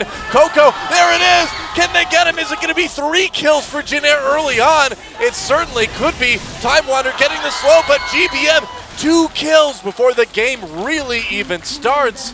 It could not go worse for CJ Entus. Insane level 1. Now, you do not get vision from the Time Winder, so Shy did not know that he was in the brush, and this is towards the tail end of the fight. Shy falls dangerously low, but it's actually Ambition who'll go down first. Watch for them to change aggro. The Winter's Bite comes through. He realizes he's dead, tries to get the counter first blood, but Pilot is so on board. In fact, the use of summoners in general was clinical from Jinner, and that's why they just piled on the fights, and suddenly a 2-kill Victor. It's not quite enough gold to pick up the Hex Core upgrade, but man, are they overloaded with items, and crucially, pink wards as well. So here's an interesting thing. So last game, we saw all 10 flashes used. This game, only 9. So there we go. Shy still has that flash left. Boring level 1, though. I know, right? Well, this has certainly been interesting for a team like Jinner and CJ to have 2 apocalyptic fights in the at level 1 here, 2 games in a row. The 2 most passive playoff teams. I know, right? Are you sure we're not casting LPL right now? Is that, have we like gone to the wrong region somehow? Maybe Twitch chat needs to check the channel they're on. It does feel that way a little bit. I'm not complaining. This is my kind of game. Coco playing this Echo mid, it makes it my kind of game as well. I really want to see Echo reach that point in the meta that I kind of theorized. The moment you saw this champion, you were dreaming of the top players in the world, the likes of Fake, the likes of Dade, the likes of Coco, to play an all-in assassin who has that rewind ability to really try and make the outplays. And credit to Rookie, he's managed to do that in China, but the data points for even Jungle Echo, there was only 2 or 3 junglers willing to try that in Korea. It overtook the Chinese meta, but we're starting to see it creep into mid, but only after 5 champions are banned from the mid pool, and the Victor is taken away. Now that Victor also has 2 kills early on. Uh-oh, Shy gonna get that stun procced under turret, takes a lot of damage. Trace not faring too much better. Gets a little bit of CS up in the top lane, getting some time to farm now, but Shy has really been poked out hard. Malphite's such a Trace champion. I always come back to this, but a champion that can easily get denied, that has a very low item ceiling. You know, he's happy to build a Sunfire Cape, throw in a bit of magic resist maybe. Doesn't need to build teamfight utility like the Righteous Glory just because he's going to get that initiation from a screen away with the flash into ultimate. Can just split push, very hard to dive as well, you know, compared to a champion like Gangplank that we saw from Shy last game. You're not diving a Malphite anytime, specifically after 6, but even before. Jinner really pushing into Ambition's jungle. This is what happens when flashes are down. It's the team that makes the first aggressive move that can really snowball what already is a 1,600 gold lead that was at, what, 2 minutes into the game? Yeah, and we're really seeing Jinner use that well, too, by picking up a bunch of wards, by getting that map control. They're kind of nerfing the ability of Ambition to get anything done, and they've set themselves up for a very early Dragon, too. The unique factors of Elise, the Spiderlings will tank 1 or 2 hits from the Dragon's Breath. It's still going to be difficult. I don't know. Yeah, that was a bit too early, especially with the ward there. CJ knows Coco coming down, tries to get the stun onto Chaser. Parallel convergence, Coco can't quite get into it. Definitely something you can do in a lane swap situation, but when the enemy knows exactly what you're doing, biting off a little bit too much. I'd agree. Well, at least they tried. And that was not an Elise pun. Don't think that, guys. I would never do something like that. You never would. The integrity of your humor is not in question, Doa. That's right. Never. Man, these concussive blows which dominated the level 1 fight. I mean, that was the big difference between the 2 teams. One of them had Braum, the other one didn't. Yep. Stuns were really the big determiner. Ambition tried to play around them, couldn't do it. The final kill for GBM onto the fleeing members of CJ. Yeah, the Braum passive is very strong in those level 1 fights, and we don't see Jinner really being afraid of trying to take those. Trace pushed up a little bit far here, and he may pay for it. Oh boy, he has no flash. Yeah, goodbye, Trace. I don't think he's going to get out. Taking a lot of damage. Ren will slow him as well, trying to run. He will get out. It's Malphite. I forgot it was Malphite, I guess. It was Malphite. He just queued quite happily, got a bit of movement speed and walked away, and The thing about Trace that you noticed, though, Doa, is you said he was advanced, and he was, given where the minion wave was, but he was only ever looking for experience. He had no interest in trying to pick up CS, and the fact that he's such a passive laner, such a safe laner, that he'll never go for those optimistic CS. He'll only ever go for optimistic experience, which shouldn't really be a thing, but is often in a lane swap situation, is what means that it's a very low percentage play to gank Trace when he's on a tank champion, which is all of the time. Yeah. Look at this, more warding. If you look at the minimap right now, GBM and Chaser moving into the enemy jungle, controlling that blue buff. They may go for a big dive here in bot lane. There's no vision Summoners back for up, CJ. though. Yeah, it's a 4-man dive down in bottom. Will we see anybody come down? Doesn't look like they can help him. Shy and Madlife just trying to stay alive. Teleport coming in for CJ, but one of them's already dead. Madlife in a lot of trouble as well, too. Coco comes in from the mid lane. GBM takes a lot of damage, turns around, though.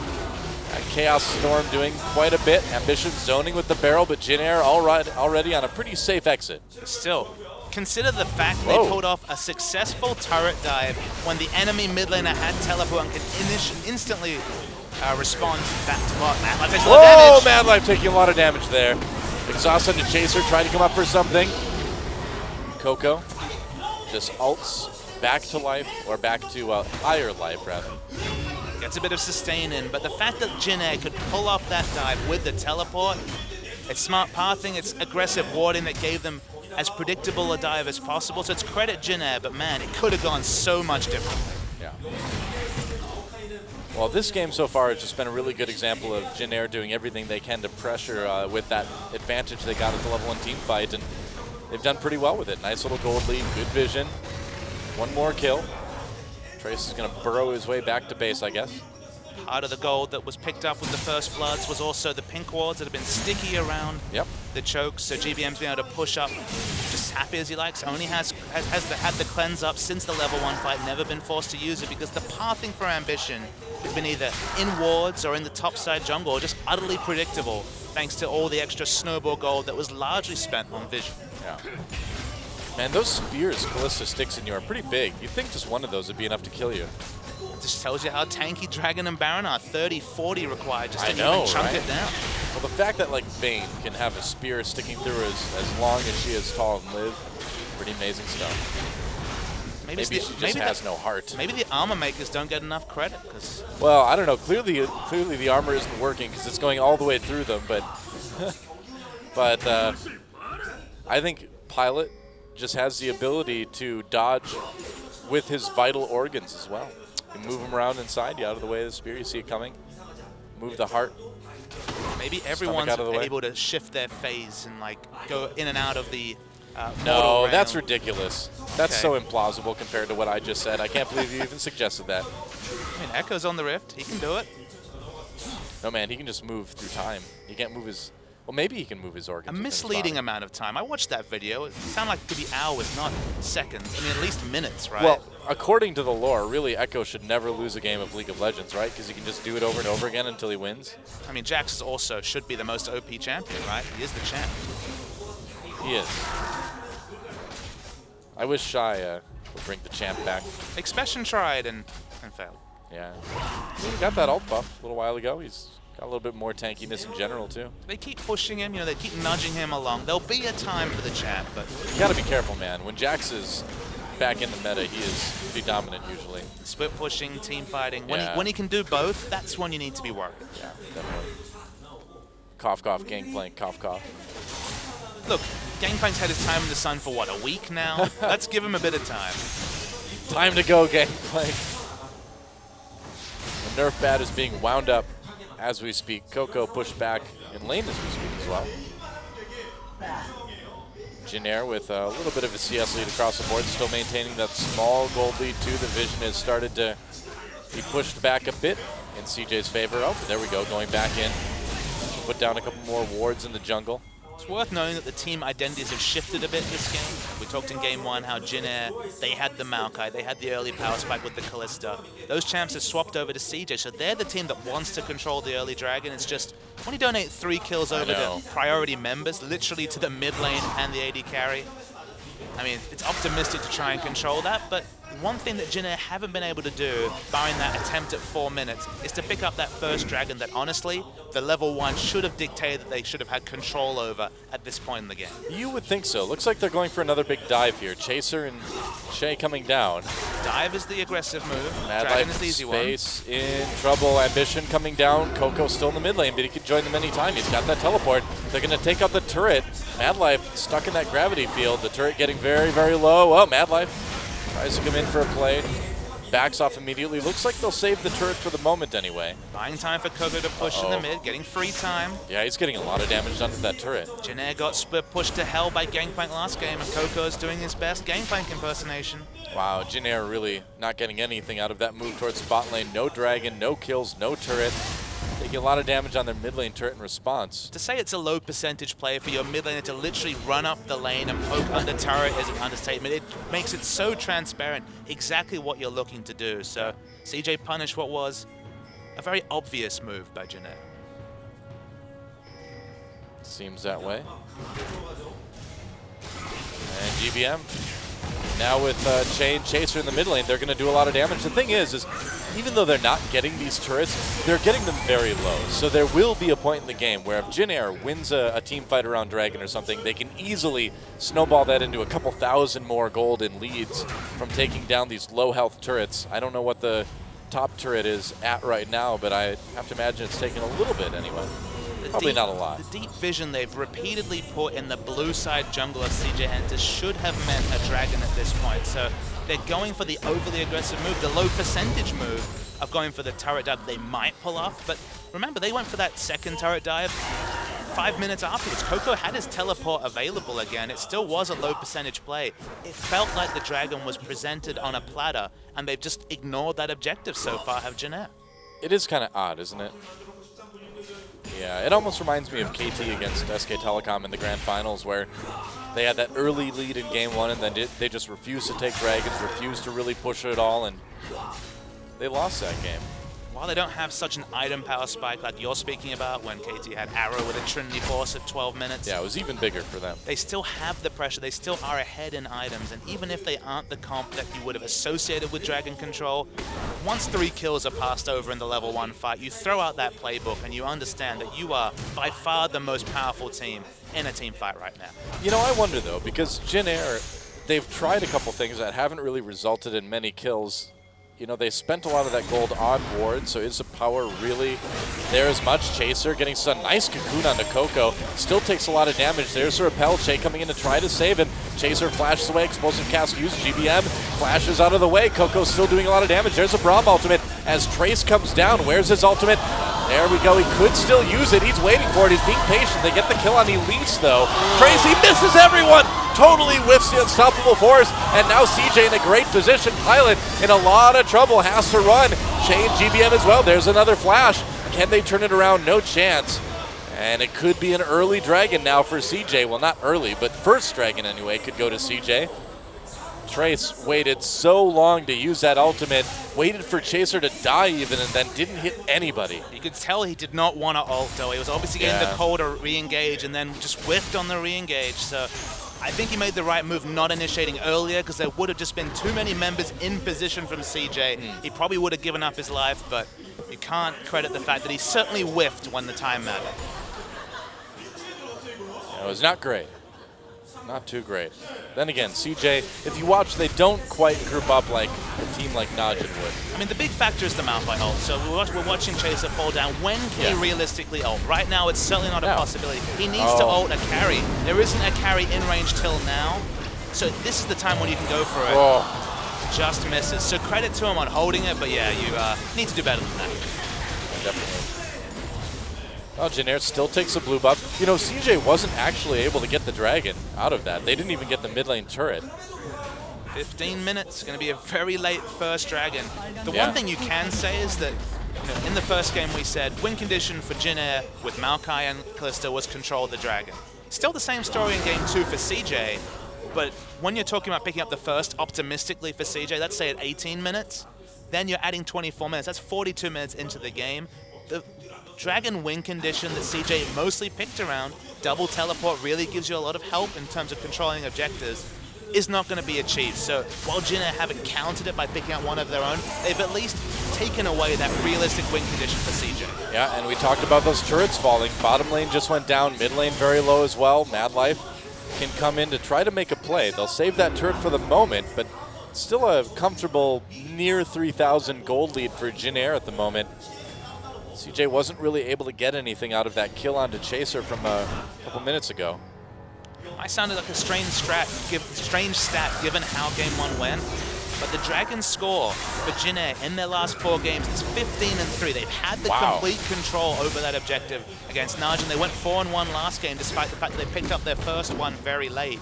So maybe we shouldn't question the fact that they're not starting it, but they've at least accounted for it. So well, they've almost made Dragon like a non-factor in this game, right? It's so late that no matter who gets it first, nobody's really going to get a chance at that 5th Dragon buff unless we go really, really late, which is unlikely. So, I mean, I suppose that is a form of Dragon control if you just simply deny it to everybody when you have the stronger late-game team comp. I mean, neutralizing it is definitely in their interest, but you feel like that's so passive given that they've had control over the enemy bot side jungle. If you're feeling strong enough to ward the enemy blue, to ward the enemy walls, to look for turret dives, then you know you're strong enough to take a dragon. So why they've gone for that, that's the puzzle to me.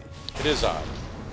Now they're finally going for it, and nobody from CJ is going to be able to stop them. So finally it's 17-30 into the game. They will take their very first dragon, and so you know, it took a while, but it worked about as well as it could for Jin Air. Denying it from CJ. And now that sets CJ just even farther back. So again, you know, while nobody is going to probably get 5 dragons this game, at least Jin Air has made sure that it won't be CJ. That's pretty much the only way you can take it, is that they've got the 6% stats that, of course, will do them well the whole game. The rest of the buffs, short of maybe the movement speed, are kind of irrelevant when it comes to really forcing a way through in what is a very even team comp game. So just going to look for wave clear wars, and Jin Air, they'll be comfortable with their first 20 minutes, but it's not quite as decisive as some of the ones that really got them ahead, whether it was last game or whether it was against Najin 2 days ago. Yeah. I suppose the big story is just a late game, right? I mean, Jin Air's going to have the edge. And so if you can go into that late game with any sort of lead, you're in pretty good shape. Worth knowing the edge is marginal. It's definitely not night and day between these two team comps.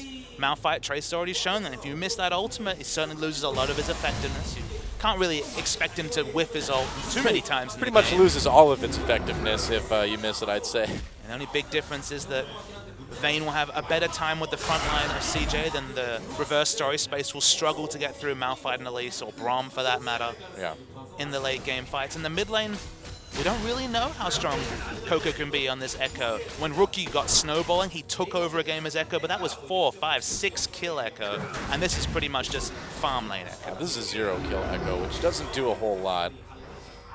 You gotta wonder what else Coco could have picked instead. There were so many bans, and now they're going to go for this bot lane tier 1.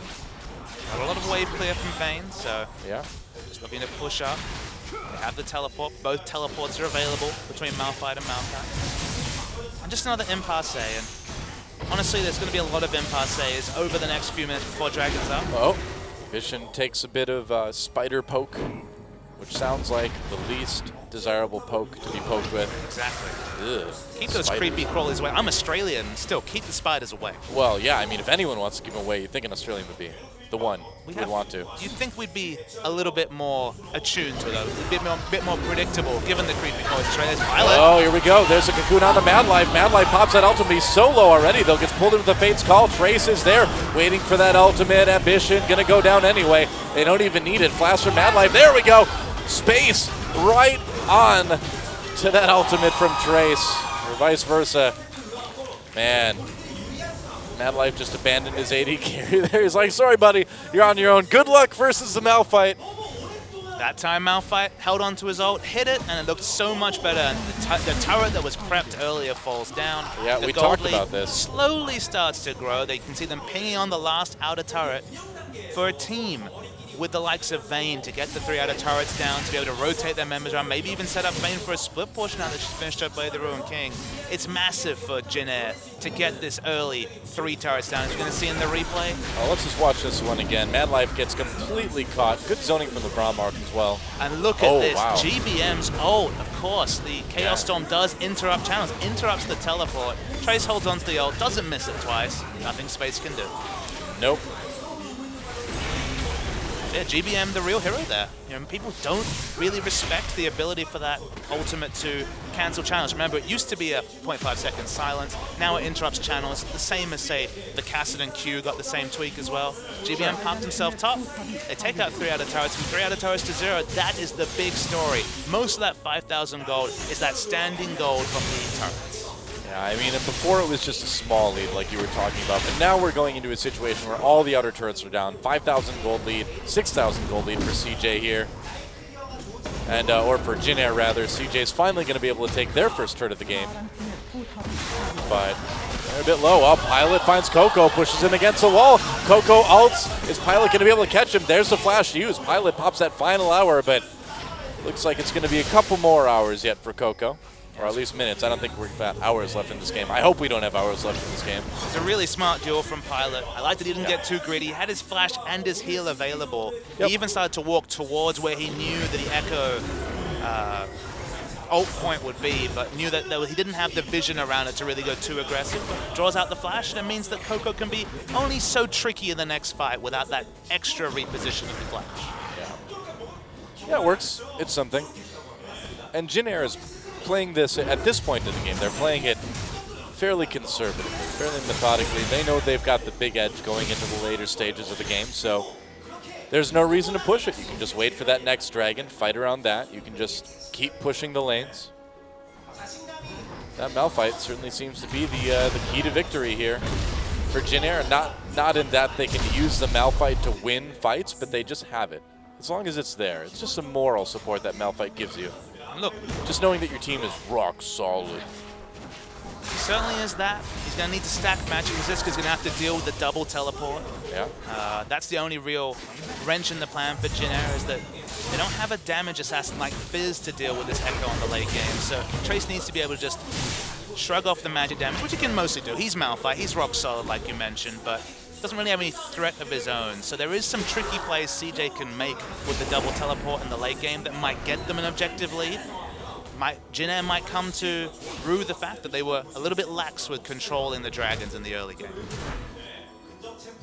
CJ trying to set things up for another dragon. And Jin Air's going to have none of this. Ambition could be in a bit of trouble here. He's going to get that stun popped on him. There it is. He pushed back Che for the moment, but GBM still grabs that kill, and now that dragon is definitely going to go to Jin Air. Ambition was just in the middle of nowhere, though. You look at this minimap, there's 3 or 4 pink wards in this area. There's no red vision. Well, why was he there? How many times have we seen this since Ambition has switched to the jungle role? Have we seen him get caught in that exact position? I mean, it happens all the time, and usually he relies on Mad Life's Thresh Lantern to pull him to safety, but can't really do that with Alistar. So Ambition will get killed a lot. Already dead 3 times this game. It was him getting caught against the Ku Tigers on Evelynn, trying to make a flank in the late game that really was the final nail in the coffin for CJ in that series. Ambition, just like Shy, just like Space, playing for his future to some degree. 2016, there's no guarantee Ambition will be starting jungler next year. If I was CJ, I'd probably be looking for somebody else at this point. I mean, he just has not had a big impact. He's been okay, but he's never been great. And the amount this guy gets caught, you really got to hope they're grooming somebody else for the role. Mad Life thinking about coming in onto Che, but no real danger there, it looks like. We know that this guy does have a big factor in the late game team fighting, in the late game shot calling as well for this team. So maybe that's one of the factors that's really led to his extended run. There was times when we thought that Trick would start to jungle. Remember, Trick was in the team when they overcame SKT 2-1. The only team to beat SKT in a best of 3 after a very long run of wins for SK Telecom. Well, that is true, and CJ does have a history of being very, very loyal to their players. I mean, we saw players like Space stick around for, well over a year, even when he wasn't performing well. So there is that factor to it as well within the CJ Entus organization. But that said, it's been a long run, and it's been a pretty good run for Ambition. But I don't know if this move to the jungle has really worked out like they hoped. It was definitely looking good early in the spring season. I think he adjusted the role very well, surprisingly well, given when you were just told that Ambition, a stalwart of the mid lane, had really seen the mid lane meta passing by. Oh, gets caught, but then this happens. And then you wonder, maybe it wasn't the greatest idea after all. Nice segue, though. I'm glad you were talking about that right when you get caught again. But you contrast Ambition to a player like Score, right? Score goes into the jungle even before Peekaboo shows up. This guy is really playing with vision well, really ganking, playing team fights well. It can be done. The role swap can work. Hasn't worked, though, for Ambition and CJ Entus. Jin Air, jungler dead. They're going to go for an easy Baron, just like they went for an easy Dragon after the last time they killed Ambition. Honestly, the most curious thing about Ambition is the picks he makes. For example, they highly prioritized Evelynn against Kutagas, despite the fact that he's now 1-6 on that champion. Evelynn and Rek'Sai had a really negative win rate, and those champions were big in the meta, and you might say, okay, you're a jungler, you have to play these champions. He's undefeated on Lee Sin this season, 3-0, I believe, with the Warrior Lee Sin. Right. He's undefeated on Nunu. He still has champions that he does and he understands very well. He was still a big Lee Sin player when he was a mid laner. He would dabble in that in the jungle in his solo queue games. But despite those fact that those champions are maybe fringe meta champs, he still stalwartly sticks with the likes of the Gragas, the likes of the Evelynn and Rek'Sai, even though these champions clearly he doesn't have the same impact on it. I feel like he needs to trust himself enough to go onto those extended champion pools, because when he tries to stay meta, his flaws are just revealed to a T. Yeah, Pulverize does not connect for Mad Life. I mean, yeah, or CJ needs to trust him to play champions he's comfortable on. One of those two things. Given his shot calling role, you'd think he would have a say in these things, but the result is he plays the Gragas, the Evelynn, the Rek'Sai, and he just doesn't really convince. Oh, Trace, a little bit caught. Stunned by that parallel convergence. He's so tanky, though. Cocoon misses. Coco still gets very low, though.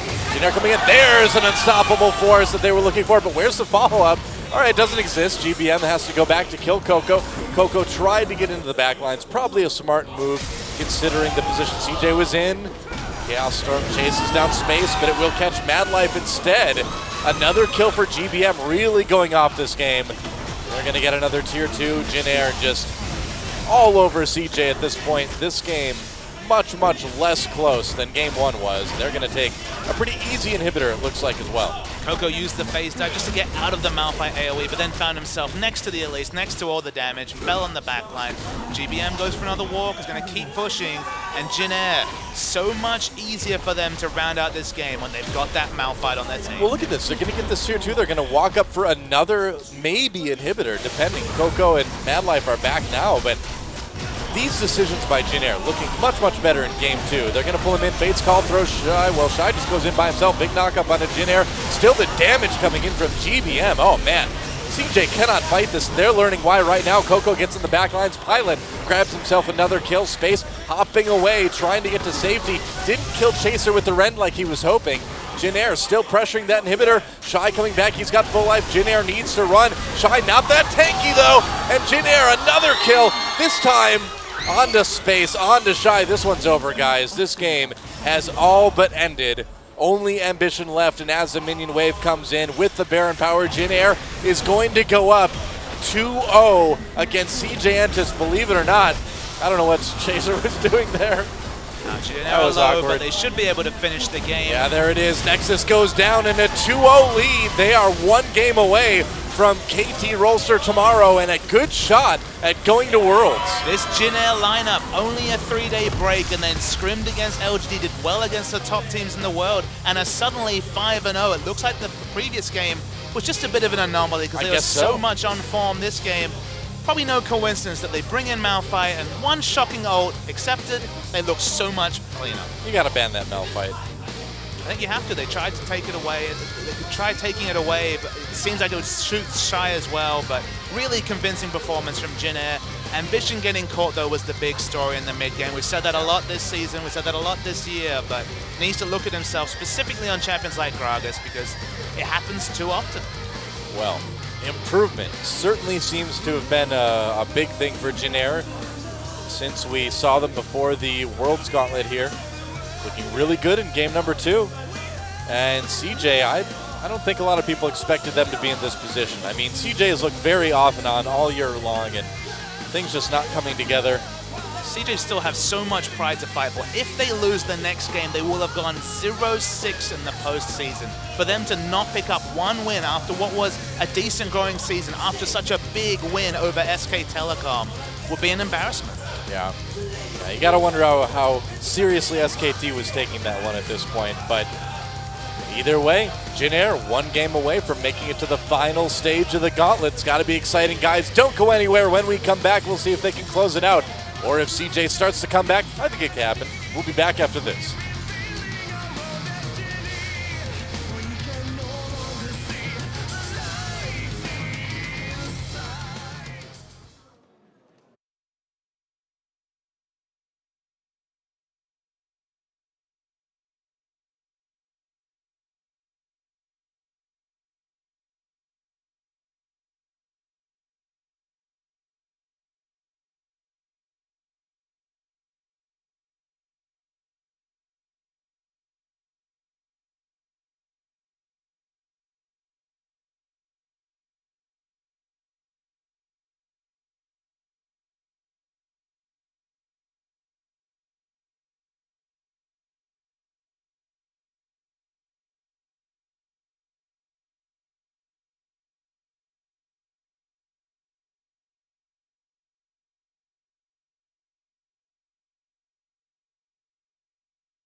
Welcome back, guys, to the 2015 League of Legends World Championships Korea Regional Qualifier.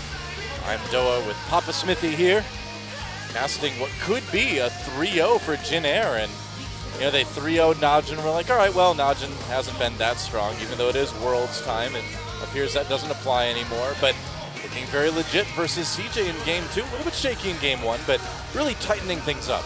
Yeah, Jin Air have certainly tightened it up with their boot camp, but to me the biggest story is the fact that CJ potentially could be swept in the postseason, could be 0-6. This may be the last game that we see this lineup together unless things change, because the offseason seems to be necessary time to retool some of this personnel that's been around the CJ organization for years. I agree. I mean, the thing is this team just looks a little bit lackluster, a little bit blasé at this point. It doesn't look like anybody really wants to win. You know, it seems strange to say because obviously they want to win.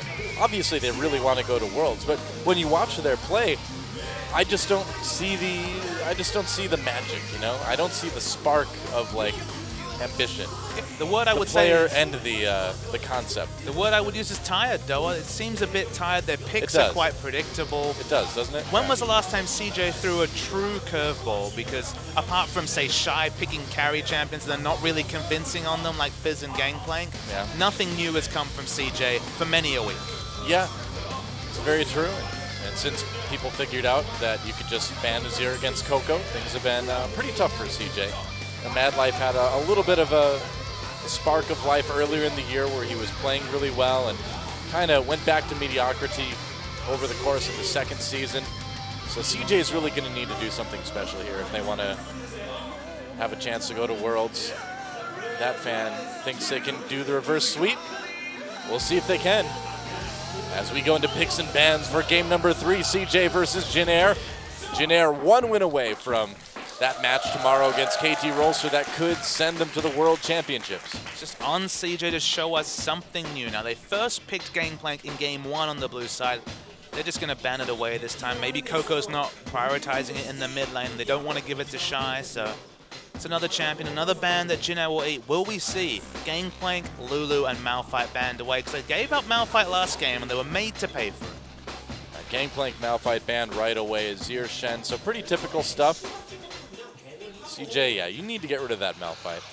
Lulu's the last champion that Jin Air have really centered comps around. Now, CJ could, of course, pick away the Lulu. I imagine both Shy and Coco, hell, even Mad Life could probably do a decent job on that champion. Of course, you don't show a lot of information locking it up early, but remains to be seen whether they prioritize that, whether they've been practicing it. Where does CJ go with their last ban? They're really considering their options. And on the blue side, they banned Kalista. Okay. So obviously not planning to first pick that, but not wanting to give the opportunity over to Jin Air. So will we see an Ashe picked up early on for CJ then? I wonder. You have to feel like Elise is the first pick that CJ are angling for, new champion for probably Ambition. I thought maybe Jin Air would just leave up the Lulu and look to say, for example, take Lulu Ashe in the next rotation, but the Lulu ban cements the Elise's first pick. So anticipating the Maokai pick from Shy, they're going to grab Fizz Kennen right off the bat. I think that's probably a good idea. They know Shy's not great on Fizz. They know that his Maokai would certainly suffer versus Trace's Fizz, you'd think. It's not exactly a great Trace champion either, though, the Fizz. It's a bit odd, isn't it? I guess we could be seeing Fizz in the mid lane, and GBM will definitely leave himself open, and of course they can take their top laner as last picks, given that they're on the red side. So Fizz, definitely the dual nature of this champion, at least on this current patch and future patches, he'll be reworked towards more of a magic damage and thus more of a mid lane champion. But right now, the flex pick nature makes it a very hotly contested first round pick. And where will CJ go with their draft? Certainly not in Italy, because they've already got a jump on. Well, LeBron would be good here. Someday Malzahar support will come back, but probably not today. Come back? Yeah, man. It's been around. In competitive play? Maybe. Yeah, we've seen it in Korea. I remember seeing last mid lane year, Malphite. I think we saw one.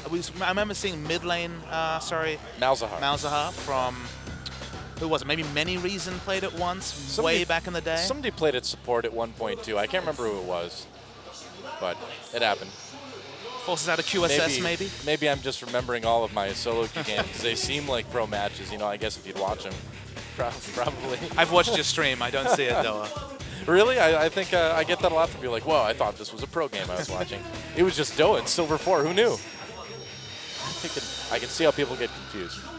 So Rek'Sai and Sivir just going for the reliable. I mean, Sivir 515, how reliable is that ultimate? That's been a big question. Now, Diana's been banned consistently. I don't like the Sivir pick here for Jin Air. It's just does not seem strong now.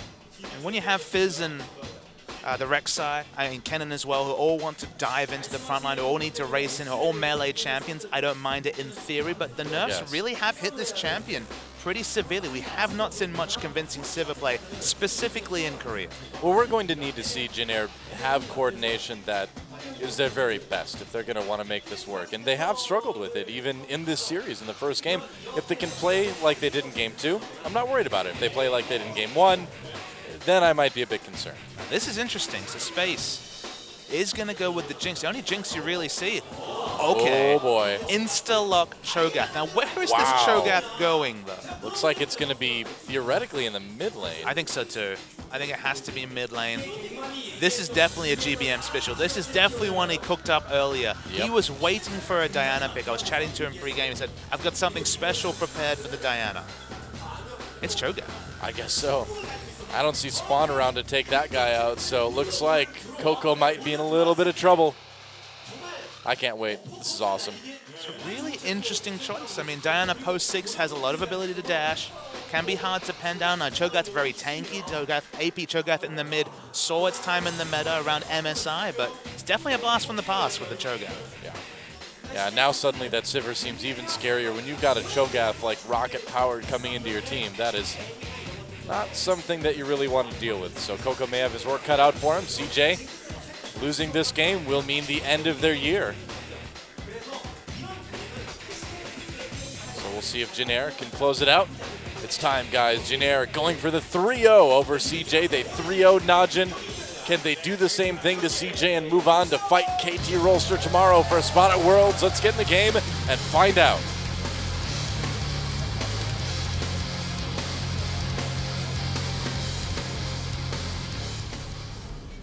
Welcome to Summoner's Rift for what could be the final time tonight. A huge cheer from the crowd for CJ Entus. And Jin Air fans more sparsely populated within the studio, but still just as loud. CJ Entus fans, fiercely loyal, stuck through thick and thin, blaze and frost. Just looking for something to cheer for because it's been a really poor postseason. But I want to deconstruct this Jin Air comp because you look down at certainly not a lot of range champions. Both solo lanes are melee champions. Of course, a melee jungle is to be expected. Turret pushing is going to be very difficult for anyone out of the 2v2 lane of Sivir Kennen. Of course, have a lot of lane dominance between the two of them. So while the wave clear from Cho'Gath is ranged, pushing objectives and finishing the game, which again has haunted Jin Air both in this series and traditionally, closing the game could be difficult unless they get a very big objective lead. There's that Battlecast Cho'Gath. Who needs hands when you can have gun hands? But no boombox. Come on, GBM. Oh, wow. He doesn't need to drop the fat beats right now. He just wants to drop Coco. And for the first time this series, no giant level 1 team fight. I'm kind of disappointed. I agree with you. They were certainly bloodthirsty, if nothing else. Oh, yeah. Coco's got a sapling. Maybe he'll try and take out some extra experience from the camp. Always interested to see whether the experience is given to Shy or to Coco. People kind of disagree whether the experience should be taken by either the mid laner or the top laner. Do you think it matters more if the top laner is going to be in one of those 1v2 situations? I mean, give him that? I agree in that sort of a situation, and we can see that lane swap is definitely happening given that a blue side lane swap is initiated by CJ. You can see both Space and Madlife. On the top side, is Che and Pilot going to late invade for information, be spotted, and find out that, yep, lane swap time seems to be upon them. Yeah. Space and Madlife up in the top lane. The battle of the hella tanky AP off meta mid laners. Diana versus Cho'Gath. Very similar champions between the two. Yeah. Split pushing advantage definitely goes to Coco, but both these champions deceptively tanky, so kill potential not really that high in the mid lane. You know, we've drawn some comparisons between GBM and Coco over the course of the season, over the course of the series, and this Cho'Gath is just another example of that. GBM another always Kuro has special. Exactly, and he's always got these sort of champions. That's what Yeah. GBM does, is he innovates. He's happy to have a very wide champion pool. And this is something he's prepared, because he was definitely ready. They banned this champion consistently, but he's been ready for the Diana pick. And he's gone for the Cho'Gath, which has a lot of potential, but it's risky. It is. Jin Air is in a pretty comfortable spot, though. They are up 2 games, so they don't need to worry too much if they drop one at this point. GBM certainly pushing that lane very hard here. Oh, Coco having a bit of a hard time farming and keeping up. That top lane turret, though, is just going to get taken out. CJ just going for one. This is something different from Korea. The fast push meta has definitely been in vogue in both NA and EU, but we haven't seen much of it. And Jinx is one of the best champions of fast push. Jinx next to Tristana is excellent pushing out turrets. Siv's no slouch either, but this is definitely CJ trying to set the pace of a game, and that's not something they've been able to do in either of the first 2 games of this series. Yeah. Well, they'll do it this time. They get the first turret up in top lane. Bottom lane is probably pretty low, but I don't know if Pilot and Shay can take it out. Looks like they will. Okay, so they will just trade turrets straight up, it looks like. Trying to deny as much CS as possible before Space gets the killing bounty. Yep. Oh boy. All right. So, Ambition also takes a red buff, it looks like, too. Now, will they be able to catch GBM here? It's very tanky. He's been pushing up this mid lane as well quite a bit. You want to try to take out that turret. You want to try to limit Diana's roaming options as fast as you can, I suppose. I mean, Diana's laning phase pre-6 is pretty safe. Goes very tanky. Some players don't even take a point in E, the Moonfall, and just go for a second point in shield just to battle a little bit more. Both these champions have very strong auto attacks between the passive of Diana and the E from the Vorpal spikes from Cho'Gath. So very similar champions, and they're just going to match farm. So smart from GBM, understanding that his team has no control over their red side jungle, to just tend towards the bottom side of the jungle where all his members have been pathing. I like what CJ's doing early on. You know, we saw them kind of struggle with all the wards late game after giving a bunch of kills up to Jin Air, but this game they're being pretty proactive about keeping track of Chaser. It's a very awkward first buy from Pilot. He's gone back and bought an Avarice Blade. Space actually managed to pick up the pickaxe. Must have been only a little bit of gold away. Of course, 800 versus 875 gold for those 2 pickups, but awkwardly, it feels like the extended duels, which always would go in Jinx's favor as she got levels and more range in her rockets, are just going to be that much stronger for Space versus Pilot.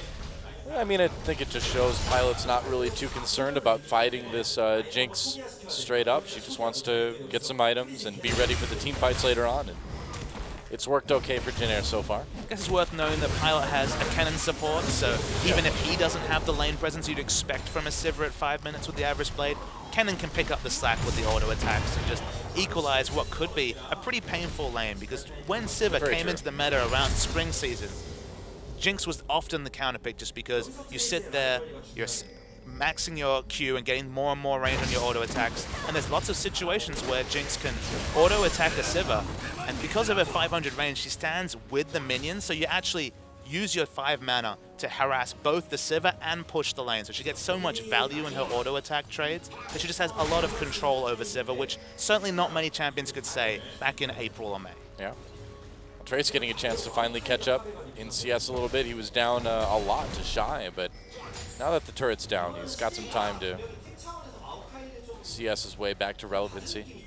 Had to itemize into a second Doran's Blade, and we didn't mention this, but It does hurt. it is Trace, a player who looks very comfortable on the likes of Rumble, Maokai, and Malphite, playing a champion with a carry mindset. You can build this Fizz quite tanky, but it's still Trinity Force into tanky. You still don't have the same early game build to relevance. So Trace, in this situation where he really needs to overtake lane, has struggled to really have relevant success in the past. If Fizz gets behind, is not too threatening, is it? It certainly is, and you really need to hit that par time around 22 minutes or earlier for the Trinity Force, and when you're spending your next 400 plus gold on a Doran Blade, you're just sending that clock back further. Catching up in CS, trying to do a little bit of damage to Shy, does a decent amount actually. Might have been close to level 6. Yeah. I wasn't. I was thinking maybe he would all in at level 5, hoping for the instant level 6. Chaser can stop the back. Yeah, if you push the lane up, maybe you can dive this here. Shy not going to get hit with that Bracy Girl. He is at the last moment. Oh, Fish comes in, Shy has a flash. Chaser goes in for the flash knockup. Trace there, no ultimate, but Shy's still in a lot of trouble. First blood goes to Trace. That's how you catch a Fizz up. Excellent play by Oops. Chaser. He waited literally to the last second of the back channel to use the Prey Seeker, and they went all in from there. Trace hit 6, didn't matter they missed the Fish. And then Mission walks through a couple of wards. So. Well, Chaser really has been the MVP of this team all year long, and he shows it again with that great gank up and top. Good dive against Shy. Nice little tiny lead early on for Jin Air, but CJ does respond by taking away the blue buff from GBM. Good adjustment from CJ. Good to see they're still doing the little things themselves to try and keep themselves in this series. I agree, but Chaser's had to be the playmaker of his team to the nth degree. Play the Nidalee or they would lose. So he'd actually have to pick carry champions from the jungle. The fact that now he can play a control jungler and snowball his lanes ahead rather than have to take the carry onto himself is an important adaptation because it adds strategic diversity to a Jin Air team that had nothing of the sort for such a long time this season. Yeah, it had to be pretty frustrating for Chaser to play on a team like that.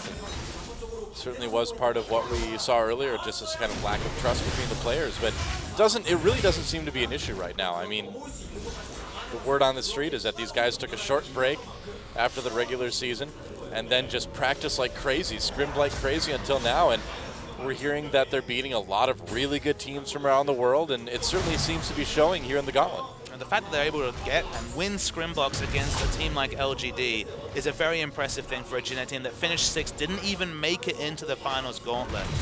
They've really come to play in the postseason, and they've adjusted a lot of their shortcomings. Now, they're still the same team. They still will have those issues closing in the late game. They still have a top laner who isn't a natural carry mindset. He's still someone more like Marin than, say, a Someday, for example. But Marin found the Fizz. Marin found other champions in the top lane that he could carry with, and maybe Trace can add the Fizz to that pool even this late in the season.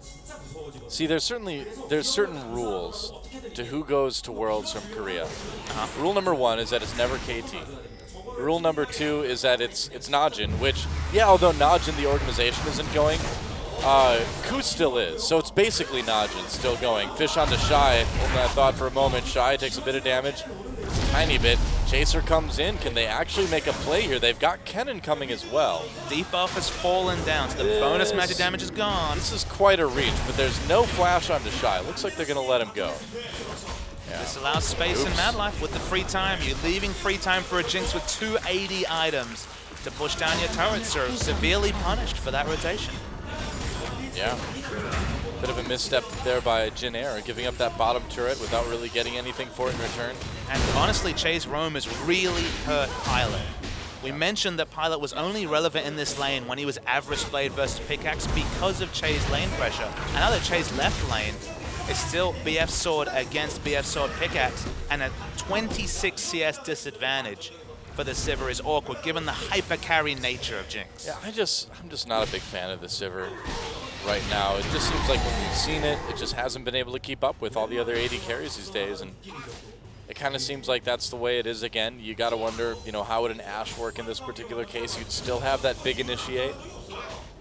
You think back to the rise and rise of Sivir earlier in the year, and a lot of it was around the fact that her laning phase was super strong and she had that teamfight ult utility. And her laning phase got found out, specifically Jinx as a lane counter developed, and she started to lose a lot of lanes. But the ult was just so all-encompassing. It was the press R and win button, get 5 assists, get a gold lead just because you were involved in one team fight, and equalize any laning frustrations. They kept Sivir in the meta, but the severe nerf that we're seeing really pay off on patch 5.15.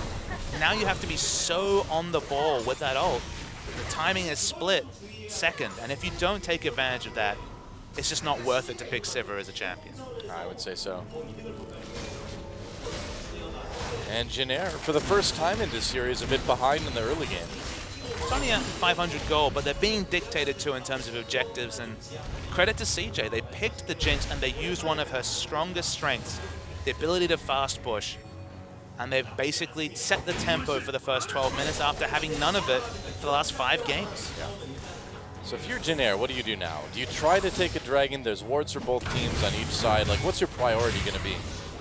If you can account for Shy, if Trace is pushed up enough that he can just ult and interrupt the teleport, I think Dragon is the right call. Chaser though. Uh-oh, Chaser getting caught here. Cocoon onto him. Teleport coming in for CJ as well. Just helps secure that one. GBM from the side. Here comes Kennen. Gets a big stun. Jin Air all over the CJ team. Shy comes in. Mad Life does go down. Trace and Coco duking it out. Looks like this one's going to go to Coco. Ambition with the kill there. And they're going to chase Jin Air away. Shy all over the back lines. And we know what he can do on that Maokai when he gets back there. Kill for space, getting excited. Now Coco comes in for a double, and there goes the ace. A near perfect ace, only losing Mad Life. CJ fans going crazy, and they should. That's exciting stuff, man. 5 for 1. They can go back and maybe take the Dragon off of this as well. Big unforced error by Jin Air. First Chaser is caught. That happens. That's fine. He was going to die, whatever. But they could have backed away in this situation, just given away a kill and probably the Dragon. But the call is to go in. Che initiates. GBM walks up. And Space, the majority of this fight is free hitting in the backline. And the moment that first kill comes, you know that she's going to get excited and pick up the remainder of the kills. Shy is excellent, flashing early to get the 3-man arcane smash. And the moment the first kill comes in, hell, even Diana gets into the backline. And CJ pick up the ace, a Dragon, and complete control of this game 13 minutes in. Yep. Looking a bit rough for Jin Air already. And if that Jinx gets rolling, I don't know what you do, because it's still going to be a little while before Pilot has his Infinity Edge. I mean, Pilot's been left out to dry. That's the reality. They had Che rotate early. They had him pick up the Avarice, but I don't know if that was a team call, if that was his own call, but Avarice played against a lane counter like Jinx without basically having your Kennen rooted to your side, helping you out, means the CS advantage is going to grow. And look, it's only 21 CS, but it could have been more if there hadn't been the fight previously, because you can't leave Sivir in a lane against this Jinx. Yeah, beyond that early gank, this Fizz pick really isn't doing much for Trace either, or for Jin Air in general. Still doesn't have that Infinity Edge, or not Infinity Edge, Triforce, but or Trinity Force rather. But it'd be a little while either way. But you need more out of this Fizz. You need him to find ways to get onto space in the back line, and haven't been able to find a way to do that yet.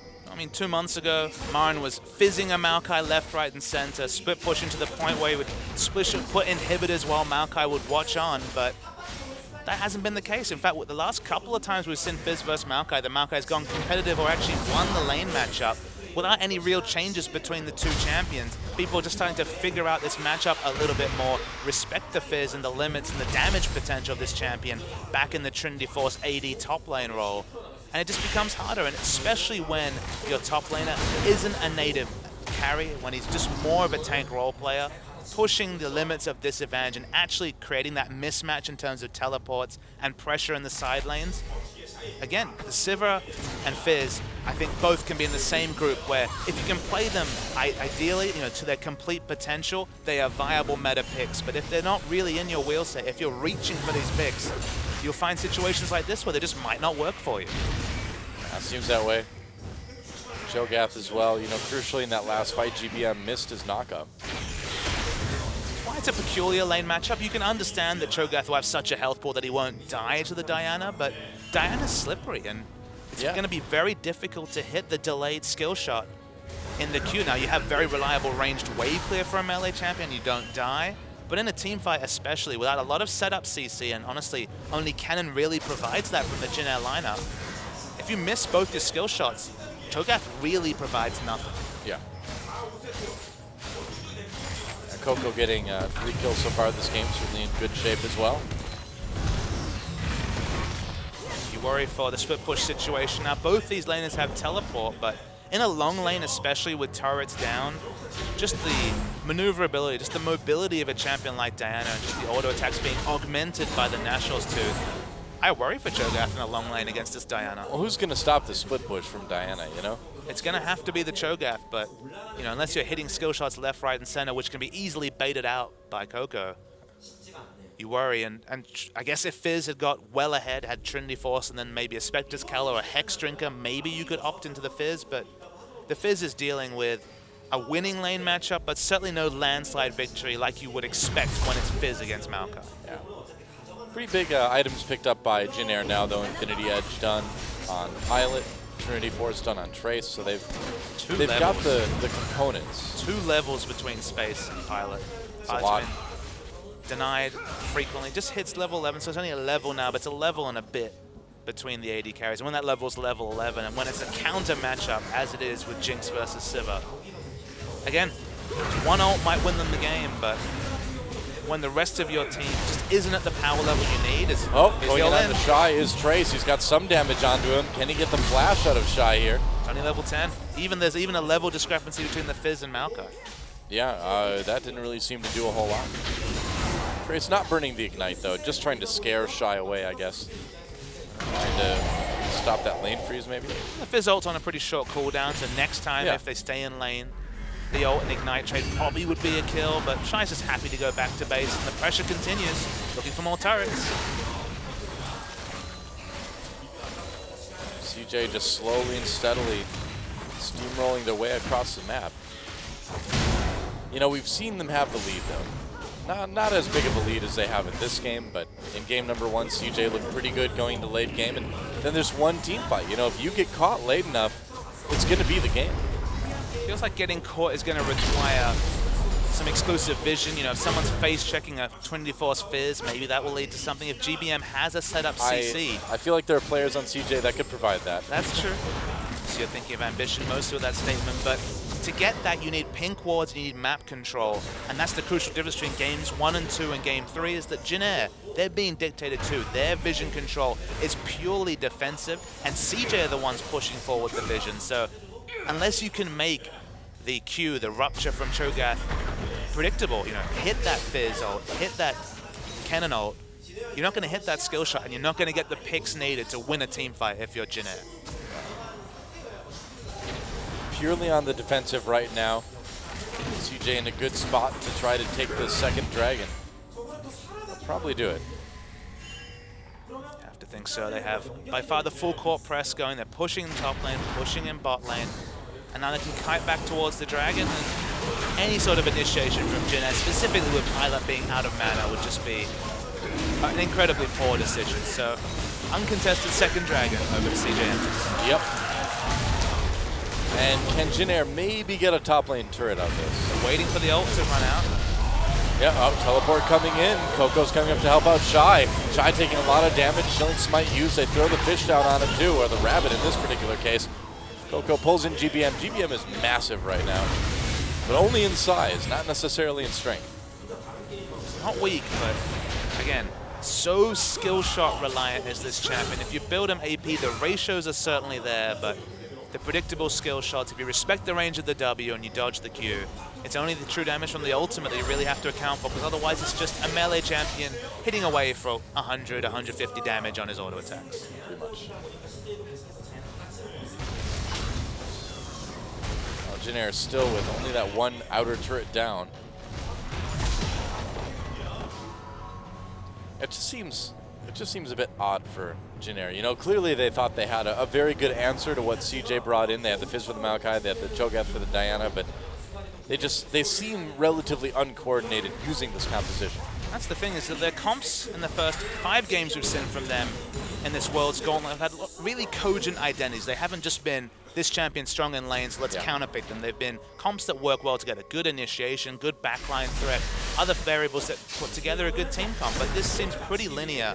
And the Cho'Gath last pick doesn't really open up any new win condition for them. It gives them a lane that doesn't get dictated to by Diana, but it also doesn't make things happen in other places on the map. And that's basically the bigger issue here, is that the moment they fell behind, and remember they were granted a level 1 lead in games 1 and 2, but they've been out-rotated, out-laned by CJ Entus, and they don't have that big early snowball to trade on that they did in the first 2 games. Oh, trying to go after Shy here. Chilling Smite used the knockup as well. Nicely positioned by GBM. Will he feast? Oh, will Shy get away? No, not quite. GBM picks him off. Use the feast early, of course, means they take him down. So they're going to probably trade turrets. It's still a Jinx free hitting, and Coco's coming to try and dissuade them. Yeah, that's right. Well, CJ gets one. Shade takes some pretty serious damage here as they move up to the inhibitor turret. Not even going to be a turret trade. Coco, a lot of wave clear. Enough threat for 2 members to back away, and Space is free hitting on the inhibitor turret. Pilot needs to be careful. He could just get killed by a rocket from space right now. That sounds cool, but I just mean the Jinx ultimate. Looking to trade upon his spell shield, but very risky to do so. CJ back away. They backed away a couple of minutes ago and picked up a dragon. They back away and steal away the red buff. And definitely a really different game from CJ. And good to see them not roll over and die after 2 poor performances in this series. Yeah. Well, we've had some weird stuff go on. I mean, like the level 1 team fights are not normal. GBM gets caught by that cocoon, teleport immediately for Jin Air. That's going to cause CJ to pull back for a moment. And now you at least have not kill GBM. this awkward situation. Oh, going in. Kennen trying to get the stun. He does get some. Dies immediately, though. Pilot trying to find some place to do damage. Oh, he got Space. Space got hit by Trace's ultimate, but no follow-up. Space takes, like, no damage. Playful tricks her away. Oh, but here comes Coco in the back lines all over Chaser. That's going to be a kill. Coco has been unleashed. Gets the double.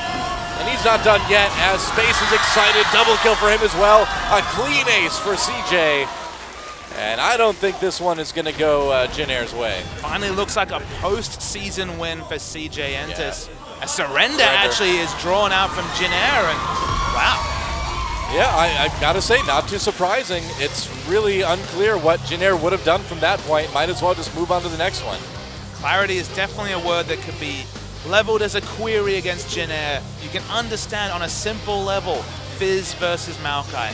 I guess to some degree the defensive Cho'Gath against the Diana, but the 5-man group, once they fell behind, did not really have any playmaking potential. And if your Fizz does not have solo kill pressure on a Maokai, and you've left your Sivir out to dry against a Jinx, this is the result. A comfortable victory for CJ Entus. Yeah. And Jin Air still 1 game away from moving on, but CJ showing some strength, showing that they can certainly come back in this series. Said earlier, I wouldn't be surprised to see it go to game 5. I'll stand by that. We'll see if CJ can make it happen. They've got a chance to tie it up in our next game. It's just nice to see some signs of life from a proud org like CJ Entus. Jin Air, go back to the drawing board, shore up that pick ban, because the last one, bit of a head scratch. Yeah, we said CJ looked tired coming into this game. They did not look tired there. They struck early, they kept the lead, played it pretty much perfectly, very methodically out of the mid-game.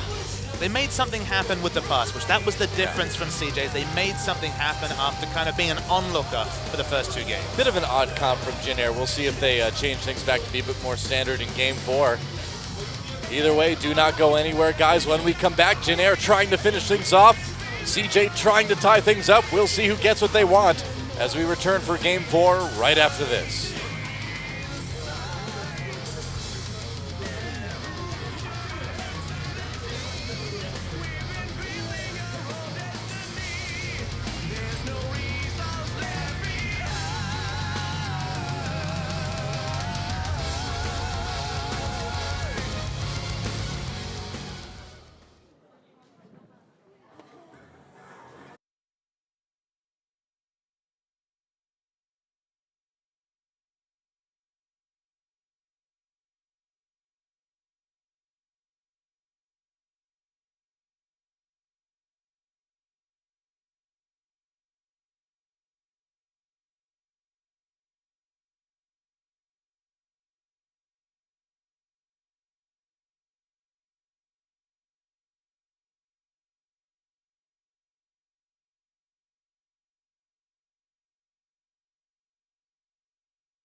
Welcome back once again to the 2015 League of Legends World Championships Korea Regional Qualifier. It's a long name, but it's been a short game 3 for Jin Air. A surrender at 24 minutes. CJ looking just too strong to handle in that late game. Jin Air opting to just move on to the next one. A wise choice probably, and we'll see if they can close it out. Surrenders are always a rarity, especially in the postseason, but I'd actually characterize that as a strategic surrender, just because after they'd expended both of their teleports, you could see Coco just split pushing down turrets. It was going to be more of the same and then a slow closeout for the, next 10, 12 minutes. They were not coming back in that game. Their plan certainly didn't work. And CJ Entus still showing signs of life, and the fan that was talking about the reverse sweep, well, first part achieved by CJ Entus. You know, we've seen a couple reverse sweeps in Worlds Gauntlets lately around the world, and CJ just looking to add to it. Saw somebody on Twitter calling him a C9J or something like that. C9 Entus, yeah. Stranger things have happened, but look, maybe the eulogy for this CJ Entus lineup, these troopers who have been around for so long, maybe it was delivered a little bit too early, because it was nice to see them pick an identity, do something different. Their strategic adaptation to fast push was answered, but still, they played that game on their terms, and they were only team really in the running to pick up the win. That's right. Just need ambition to play a Mumu now, and then the circle will be complete, right? The dream. Well, it's time. Picks and bans for game number 4. Between CJ Entus and Jin Air Green Wings. CJ trying to tie things up and force that blind pick game 5. Jin Air just wants to close this out and go home. Get ready for KT tomorrow. Seeing some of the strategy actually coming through as CJ are on the blue side for a 3rd game now. So it's been 4 matches. CJ Entus were on the blue side last game, and now they find themselves on the blue side as well. So Jin Air obviously setting themselves up for trump card with the last pick. Now, where does the pick and bans go is the question. I think keeping the Malphite out of the series, I saw it once. It's so bizarre. That Malphite has become this like must ban. I don't know what's going on, dude. It's fun when things like this happen where out of nowhere Ashe and Malphite are suddenly pick ban status, but it's very strange. That's just scrim culture, that's just competitive gaming, is that even these champions that haven't been seen for a while, people recognize their strengths, they're introduced. You know, some team has kind of the confidence to bring out this out of the meta pick, and KOO Tigers has certainly set up the momentum that really drove Najin away from Worlds, you'd have to think. Yeah, there's the Kalista ban on blue side once again from CJ. Shen banned again. Now Shen's been banned quite consistently. The only team that really shook that up was KOO Tigers, who let Shy pick up that Shen and then played Shyvana and just split pushed and proxy farmed and dirty farmed all over the Shen and ensured that Shen wasn't a big factor. But Shy otherwise 6-2 and a massive 25+ KDA. Have to respect that pick. It takes a certain amount of bravery to allow Shy to play that Shen. And yeah, not many teams are willing to do that. There's a Gangplank ban. And there's the Elise ban. Okay. So what are we going to see first pick? The Elise Lulu has been popular. The champion that came through. Lulu is the pick that's made it through the picks and bans. But how high does CJ Entus prioritize Lulu? That is a question we do not know the answer to.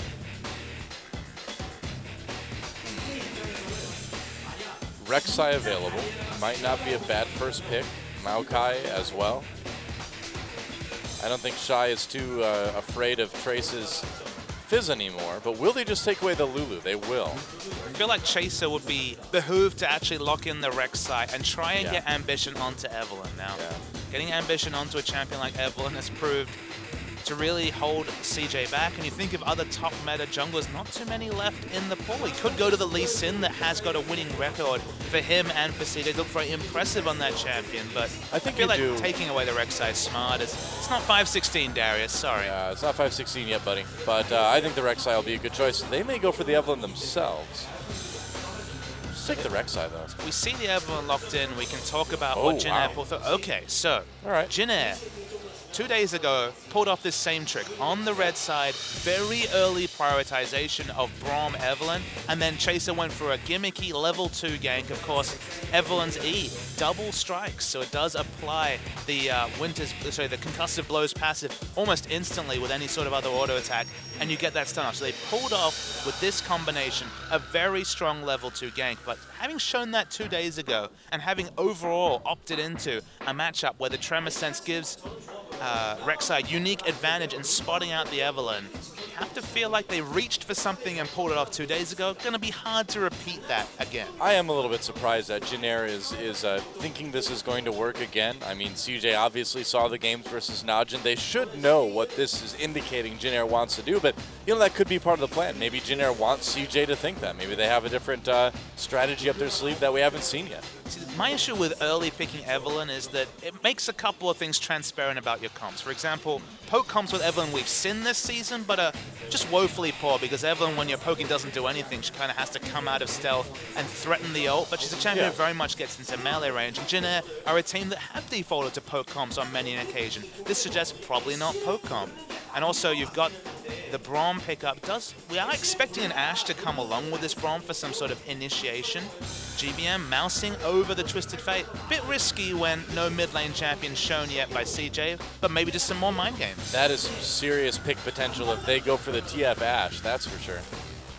Zilean's been hovered over a lot, but I don't think we're going to see it picked anytime soon. I really don't want to see Trace play this Fizz again. Still has the same summoner spells. That'll make you sad, though. I'm like, no Trace. Trace and Shy, two players who really should stick with champions that aren't Fizz. I mean, Shy wins games on Fizz. I don't know if Trace can. He's going to try it, though. Ashe locked in, and yep, there's the Fizz. So, yeah, it could still be going to the mid lane, but with those summoners, like you said, Papa Smithy, I've got a feeling that one's going up to top. And is it just Diana again? I was going to say, just as it comes forward from being considered, but why not? GBM tried something. They gave him red side counter pick. He tried the Cho'Gath, did okay in lane, but Cho'Gath has no catch-up potential. Unless one of your other lanes or a pick champion or an overwhelming CC advantage exists for your team, you just can't get back into games with that Cho'Gath because it's so hard to make things happen with the wind-up time on the Rupture. So even though the first pick changes, a lot more of the same for CJ Entus, it's looking like in this round of the draft. I think the Jinx is great here. I mean, their comp is basically the same as last game, only stronger with the Lulu. I mean, the fast push. Yeah. Given that Lulu can control her wave so well from level 1 with the Glitter Lance, and yeah, the fast push from Jinx was super effective, so definitely looking like more of the same from CJ Entus, and now it's on GBM to either play the Fizz into Diana, which is not an easy matchup for the Fizz. Diana's so tanky that often if you misjudge your damage, you will die in the AP Fizz versus AP Diana mid matchup, or show something different, because Cho'Gath is not the answer this time. I think you go Orianna and you just get ready to pop the shockwave on Diana when she comes in. It's a big problem though, Doa, because a classic counter pick matchup. Diana always out-pressured Orianna and had solo kill pressure post-6, so you don't want to opt into that particular champion. You could go for the Victor, and again, it's a soft counter pick, so you don't really want to go for Victor. Ryze would be something different. It would definitely be able to go toe-to-toe. Remember, it's too tanky. Two mages that build tanking that can really duke it out in the mid-game. It's a risk, and they'd really need Chaser and Fizz to apply lane pressure and roam pressure and just basically ensure that there are other lanes which aren't on paper landslide advantages to create map pressure, because if they fall behind in pressure and they have a Ryze who can't really apply pressure in mid, they will struggle. It's going to be the Ryze for Jin Air. Now, where are these champions going to go? I'm guessing the Fizz will be up in top. Yep. All right. That is what we're expecting. They could still swap, but this seems like what it's probably going to be. Honestly, this is just an objectively worse matchup for Trace against the Lulu. Lulu has the ultimate, has so many ways to disengage. I guess if you get a quick level 6, you can pop the Ignite. There's some tricky ways to get a very early first blood in the Fizz versus Lulu matchup. But in general, it's a defensive mage versus a carry mage. It's the sort of matchup we'd expect in the mid lane a few months ago. Yeah.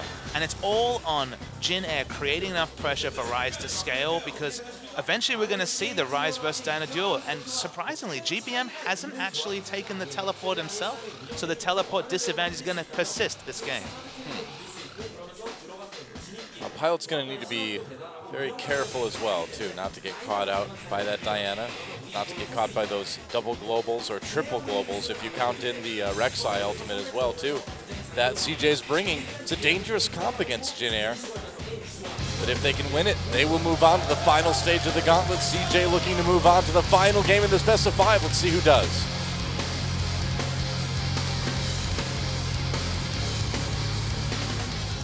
Wow, loading screen time. All right. I'm a little bit worried about Alistar with that nose ring, man. That is some serious danger potential. That can get caught on anything. Literally anything. Sivir and Alistar, both with peripherals they need to really look after. Yeah. CJ fans, about as loud as you ever hear fans get here in the studio today. And they've got a reason to be excited. CJ's starting to bring it back, going for that reverse sweep. But if we get to the blind pick, all bets are off. CJ has to win another one if they want to even get that chance, though. So it's a story of the summoner spells this game, Doa. Now, I was surprised to see GBM not pick up teleport the last time we saw a mid-rise. Summoner spell teleport was picked up just to let yourself get back in lane or get a really fast tier and not have to lose out on any lane pressure.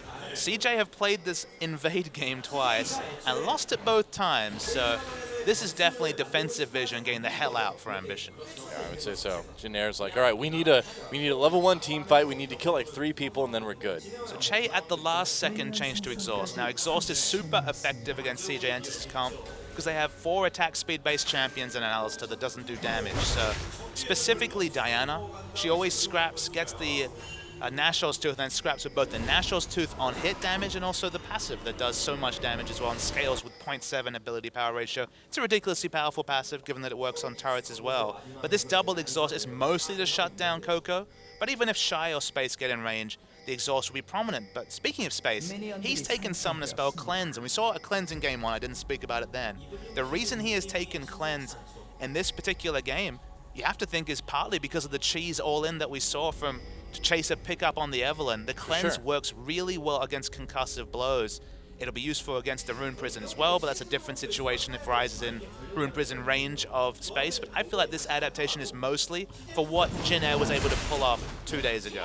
Jennaiere going for a blue steal here. We'll see if CJ adapts and just goes right into the jungle. They've got the ward. They had that vision when they needed it. They spotted out with a ward on the Gromp, so they shouldn't lose a buff in this situation, although Ambition falls pretty low in the jungle. Not too bad. He's always got that passive to get a bit of health back when he burrows. No worries there. Space takes the Krugs.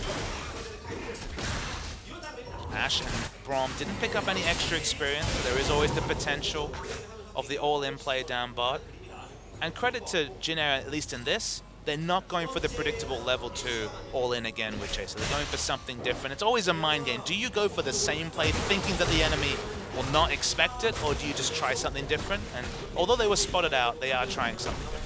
Yeah, now it seems like it's all about the flanks in the later stages of the game. If Chaser can come in, get a good Agony's Embrace off on the team, that leads into arrows, that leads into Rune Prisons, that leads into people getting hit by Trace's ultimate.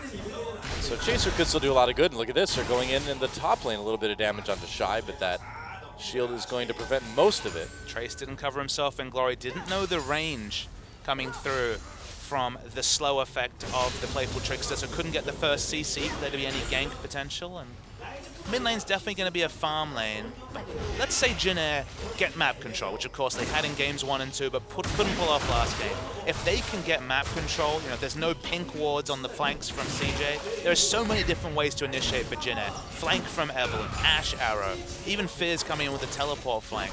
But if those pink wards go down, if it's reminiscent of last game where all the aggressive vision was CJ's, you know, things look very difficult for Jennaiere to pull off anything reliably. See a lot of trading in the bot. It's finally 2v2 action between these lanes. That's right. Pilot Che pushed back a little bit, which you'd expect anyway. And what's this mid lane going to look like? It's going to be interesting. I mean, GBM had a bit of an unorthodox pick last game with the Cho'Gath. Didn't work out at all. Certainly a lot more late game presence this time around with the Ryze. It's definitely a change, as you mentioned. It's also a champion where if they took teleport, could stand up to Diana in a split push situation, but with the lack of teleport, definitely team fights are going to be the purview for Jennaiere. They want to fight. I mean, that's where they've had the most luck, right? Is contesting these dragons, fighting in the late game. That's what Jennaiere has done well this week. And so don't worry about the split push. I think you're just trying to go for objective control with this comp. So then why is Trace playing Fizz? That's the champion that goes against the I don't know. grave. I have no explanation for the Fizz. I don't think anyone does. Ambition coming in to try to make a play into GBM. GBM could be in a bit of trouble. Flashes his way out of that knockup. But CJ gets the summoner. That's what they wanted. Very nice play. The nerf coming through for Ambition's knock-up radius was on display there. Oh, yeah. It's able to hop over the potential of the unburrow. Ambition spots out Evelyn. Yeah, it's going to be so useful to have that Tremor Sense. He knows exactly what's up. Chaser could be in a bit of trouble here. Ambition coming in. Chaser just popped his W for a bit of speed. Now he's got to use it to get away. Meanwhile, some action down in the bot lane. Shay and Pilot, they get the stun onto Mad Life, but not a ton of damage. Mad Life already pretty tanky with that Relic Shield. So much success from this Jinx pick, which has done so much work. It's actually been one of the main reasons that CJ have come back into this series. And even though they're down a combat summer, they only have a cleanse compared to the heal. They still have plenty of lane control in bot lane, just from the Jinx versus Ashe mismatch in the early game. And Ambition, there we go. Not spotting Chaser until he moved there at the last second. I foresee a recall being denied. Or not. Oh, hi. Why did he unburrow? I thought he saw him at the very end, but he must not have. Meanwhile, a little bit of action up at the top lane. Trace could be in trouble here. Prey Seeker finds him. Pretty sure he spotted him and then unburrowed instead of shooting a Prey Seeker. I guess so. I mean, when Chaser was using his hate spikes and standing in place, you couldn't see him, but he moved right at the end. We saw it. Uh-oh, dive onto GBM, no flash there. Ambition coming in as well. Getting by Mom in a lot of trouble. Here comes Chaser. Can he save him? Not quite, but can they get a kill here? First blood goes to Coco, and that's exactly what CJ wants. Hardy in the mid lane coming through from CJ. Diana hits 6 first, able to get the all-in. GBM didn't have 6, so didn't have the ability to get that defensive shield through and the utility of the movement speed. Nothing Chaser can do level 5 himself, so really nice rotation. Diving Arise early in the game, works in the mid lane, works in the top lane, and works a treat for CJ Ensign. It certainly does. GBM with that tier isn't going to have a ton of power early on. Needs to stack up, of course. Rise takes a while to get there as far as damage goes. Coco working towards his Abyssal Scepter, it looks like. Don't be fooled by the Negatron start. A lot of the value from Coco in the early game comes from the base value, so you don't need to rush any sort of ability power to win these trades. So he's in a really good spot to pressure GBM in lane. Yep, should be fine. Chaser. Oh, and Shay's there as well. Yeah, they really want to equalize this. If GBM can land the Rune Prison. Oh, Coco comes in. There's Rune Prison. Coco in a lot of trouble. Getting very low. Chaser comes in. They get the kill. Chaser knocked back under turret, though. Nice play by Mad Life. Kill for Ambition as CJ responds. Jinair going to respond by just pushing that mid lane forward. Maybe they can do a bit of damage to the turret. Ambition gets Rune Prison. He stayed a little bit too close. Gets it really poked up. Oh, again! Mad Life pushing Shay under now. Shay forced the flash, gets killed by the turret. Mad Life making plays in the mid lane. And if Mad Life doesn't want to play League anymore, Coco's coming. He's back. GBM still no flash. I don't think he can get out of this one. Another nice knock up, and Mad Life gives Ambition yet another kill. CJ doing work, and they might be able to get themselves a dragon out of this as well, but they've gotten more than they need to in the last couple minutes. Mad Life, what a series of plays. Mad Life adds to the career highlight reel on the Alistar. And man, as I said, if the League of Legends, if he wants to step away and retire, the CJ volleyball team needs another member, and it could be Mad Life. I guess so. He can spike him into the turret any day. No turrets in volleyball, but spikes are there. I guess headbutt too. You don't really headbutt volleyballs though, do you? I think that's still a legal maneuver. Look, Coco was the first one to blink, so he's all in. Remember, he also had the backup, so it's understandable that he went for the all in. The first headbutt, look, Chaser, you know, he got the kill. 1 for 1 is fine. But if we had seen the extended fight, the fact that he managed to get 2 people to aggro under turret is just comical. Dude, Jinair, talk about an overcommitment. I mean, yeah, you go 1-1, but you'd be more careful than that. You don't let yourself get headbutted again by Mad Life, and then you don't let the enemy mid laner teleport behind you when he comes back alive again. And they're going to try to make a play on to Shy here. Agony's Embrace, there's a fish as well. Shy in a lot of trouble without that flash. Looks like Jinair should be able to get a kill, and they will. Good on Jinair. They understood the flash was down from Shy, so able to pick up that kill, but getting a kill on Trace is pretty important as well. You need to get the snowball going. He's gone for double Dorans again, despite not falling behind in the early game. So really prioritizing the early stats, but delaying the Trinity Force that is always the massive power spike for this tanky top lane. Fizz, he's overextended. It doesn't have Playful Trickster for 7 seconds, but the follow doesn't come through from Ambition. In the mid lane, just trying to freeze the lane. Rises, turret falls. It was chipped down Megali, and GBM just didn't have the AoE to keep it up. Yep. First turret of the game going over to CJ. Space with the rocket, and whoa, nearly takes out Chaser. Did he get the red buff? He did. Got the red buff. Oh, arrow onto Space, though. Mad Life there to support his AD carry, so it looks like he'll get out of that one, but a close call there for the AD carry on CJ. That was some sick calculation. Evelynn just didn't check the bush, didn't know there was a pink ward in the area. Well, they know now. Still required some approximation after the leashing to know that health, but it was good. That was Faker-esque in his sniping, and this is with a much harder skill shot to steal compared to, say, for the Ezreal ultimate that Faker makes work. The AoE radius on the level 1 Jinx ult, much harder calculation to make. Well, not to mention Jinx's ultimate doesn't hit mobs, it only hits players too, so you have to hit someone right next to the mob at the right amount of health. It's tough to make it work, but you see it every once in a while. Talked about the tactical surrender from Jin Air in game 1. In game 3, the previous game. Honestly, they're playing like they're rattled though, regardless of the surrender. If it was just a preserved mindset, it seems like that mindset's definitely a little bit of a concern, because although they've seemed to have done a lot of work and a lot of scrim work, 2 games where they haven't been granted a really big early lead. Remember, they were gifted kills level 1 in both the first 2 games. Well, this Jinx pick is something that maybe Jin Air wasn't quite expecting to see. Space just hasn't shown a lot of flexibility. He's been a Sivir Corki main like the most. GBM puts on the Nikes. Oh, they're going in. Coco thinks he catches GBM. He could. There's the exhaust on him. Can Jin Air close it out? Coco getting very low. Fizzle helps out. No, he gets a kill on GBM. Wild Growth, he's still alive. That's a double kill. CJ all over this game, and Trace is going to get caught too. Nothing going Jin Air's way in game 4. The Diana is so strong. The Wild Growth was on point from Shy. Perfect. And Trace, when it's this AD Fizz, if you don't get the kill with the Playful Trickster, you're going to die on the back end. You don't have that cooldown to get out. If you thought the previous game was short, this one might be even shorter. No kidding. Well, I mean, Coco just seems to be on fire today with this Diana. Jin Air with no real response. Looks like we're going to a game 5, and if we do, I've got a feeling that Diana might come back because there's no bans in blind pick. Diana wasn't picked or banned in game 1, was banned away from Coco game 2, left open 2 games in a row, and he is punishing Jin Air with this pick. Yeah, and Space, meanwhile, just takes out the bottom turret. Looks like that's all 3 outers down in favor of CJ. Let's watch this one again.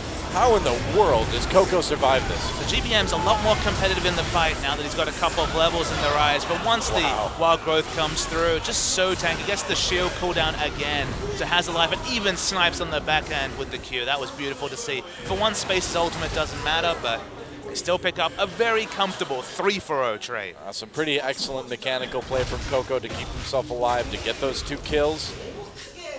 That's what CJ needed. They needed some life, and man, they got it in the last couple games off of Coco's Diana. Panic stations for Jin Air in a lot of different ways. They've left these power picks for CJ open, specifically the Diana, and just had no answer. The lane counter pick didn't work. This time going for something a bit different, going for a scaling champion, hoping that Chase's Evelynn can create pressure.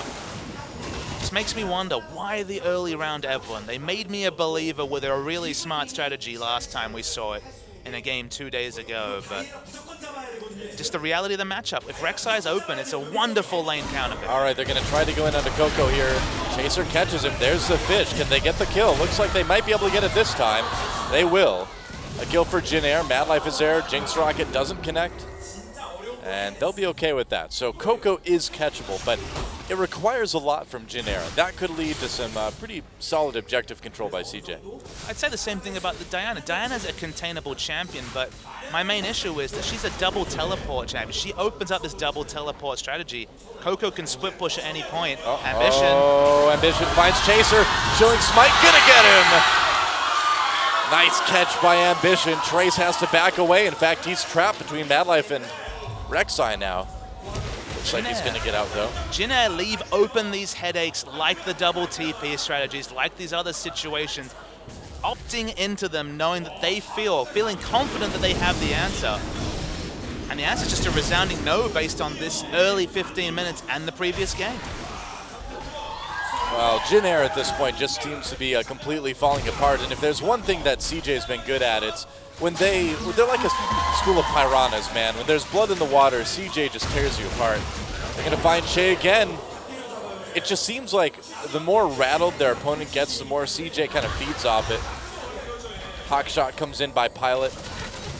That Hawk is like crazy, man. It does like barrel rolls. Somebody get that Hawk to an animal hospital, man. It's not supposed to be doing that. And there's two of them, of course, now that you have a charge system on the Hawk shot. But Ambition, this is a guy, when CJ is losing, often looks awful, will make a bad engage, will try and be overly aggressive, get caught in the enemy jungle. But when they pick a champion like Jinx, when they fast push, when they end the laning phase, or make it lopsided in some different way with getting fast turrets, or getting a big advantage, that same factor from Ambition looks like genius. He's all over the enemy jungle like he always is, but with a team to back him up, with a champion like Lulu, who's always going to be next to Twisted Fate, one of the fastest champions to rotate to a skirmish. Ambition gets work done. Suddenly Jin Air don't even have access to their Krugs or Raptors, let alone anything else.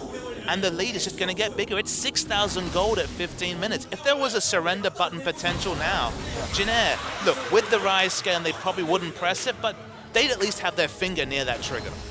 Yeah, I mean, you surrender the last one. I don't think you can surrender this one at this point. You got to play it out now, especially with that Rise. There's just so many headaches. The teleport Diana, who's now 3-2-3, who's picked up items in CS, despite being the victim of, what, 4 or 5 mid lane ganks. He's been able to create pressure, Coco, that he's just not frequently able to do. There's a reason Azir's banned. This guy has solo kill pressure on that champion. But when he doesn't have lane pressure, one can't be created. Oh, Trace. Going on to Mad Life. Nicely done. Playful trickstering away. Nice play by Mad Life. Flash headbutt. Trace throws the fish back onto space. Rabbit back, I guess. It's a bit worrying when the most convincing display of Trace's Fizz play is defensive. Yeah. It was a nice ult. I mean, he caught him fade away fish. Yeah, he dodged a pulverize. He maneuvered away from the oncoming space. That part was great, but that's not what Fizz is all about. He's all about going all in. Yeah, you're going the wrong direction if you're doing that with Fizz. Taking a little bit of damage. Shy just pushing up that bot lane. He's got the teleport if he needs to come in. They've got a 5-man group if they want it. They've got double teleport available, and they can create huge 1-3-1 pressure. And that 3 can be in the top lane, the bot lane. It doesn't matter. They can all instantly react. Honestly, they could just have the AD carry and support push. And if they had the tunnel network, 3 members can show up at the drop of a hat. Yeah, they've got that 1-3-1 going. Or they could if they wanted to. And Jin Air, I mean, the only way they could really conceivably win this game now is if they go super, super late game. Rise gets powerful, and then they win some sort of crazy team fight. But CJ doesn't look like they're going to give him that opportunity. They're pushing so fast. Portrait's down at 17 minutes and no sign of letting up. Mad Life comes in for the headbutt pulverize on the Pilot. Pilot low health, but Mad Life going to get caught a little bit. Teleport coming in for CJ. Jin Air can't really pursue this. They might have to give up this turret, too. And honestly, Ashe is their only initiation option, because look at the pink wards littering the red side jungle of Jin Air. Arrow onto Coco, but Mad Life comes in immediately. Mad Life getting a bit low, but they've got a low health. Jin Air remembers 3 knockups from Ambition, and CJ all over this one again. GBM taken out by Shy. It's just going to wild growth himself, and Jin Air having to flee away from their tier 2. 5-0 now is the turret lead for CJ. That's so much gold from the turrets, and the pink wards I was mentioning. There's how many pink wards? I believe 4 pink wards on the map. All of them are at the river or further pushed up. 2, importantly, in the red side jungle. No flank possibility option from Chaser. This was always going to be a moment. Remember, this is initiated by Jin Air when they're behind. Mad Life with the dying headbutt pulverized, but space is free hitting at the back. Well, Mad Life is really going off this game, man. If we were giving away MVP awards in the Gauntlet, Mad Life would definitely be my candidate for this game. Come on, when he spikes 3 members under turrets, he's already got it sewn up 10 minutes in. That is bloodthirsty, man. That's why Mad Life has always been one of my favorites. 2 games on the blue side in a row, and 2 games where CJ have had so much advanced vision, so much map control. It's just all going wrong for Jin Air out of almost nowhere. I was ready to write this series off 2 games in, and something fundamental has changed. Credit to the shot calling, credit to the coaching and the mentality of these members. You can see the veteran status, but they're able to shake away those poor first 2 games, that poor series against KOO, and come back strong. You know, it just seems like Jin Air is trying to be too clever in their picks and bans, doesn't it? they're trying to kind of outthink CJ and outmaneuver them, but it really seems like they're kind of outsmarting themselves. They give themselves these compositions that they really don't seem to be too good at playing.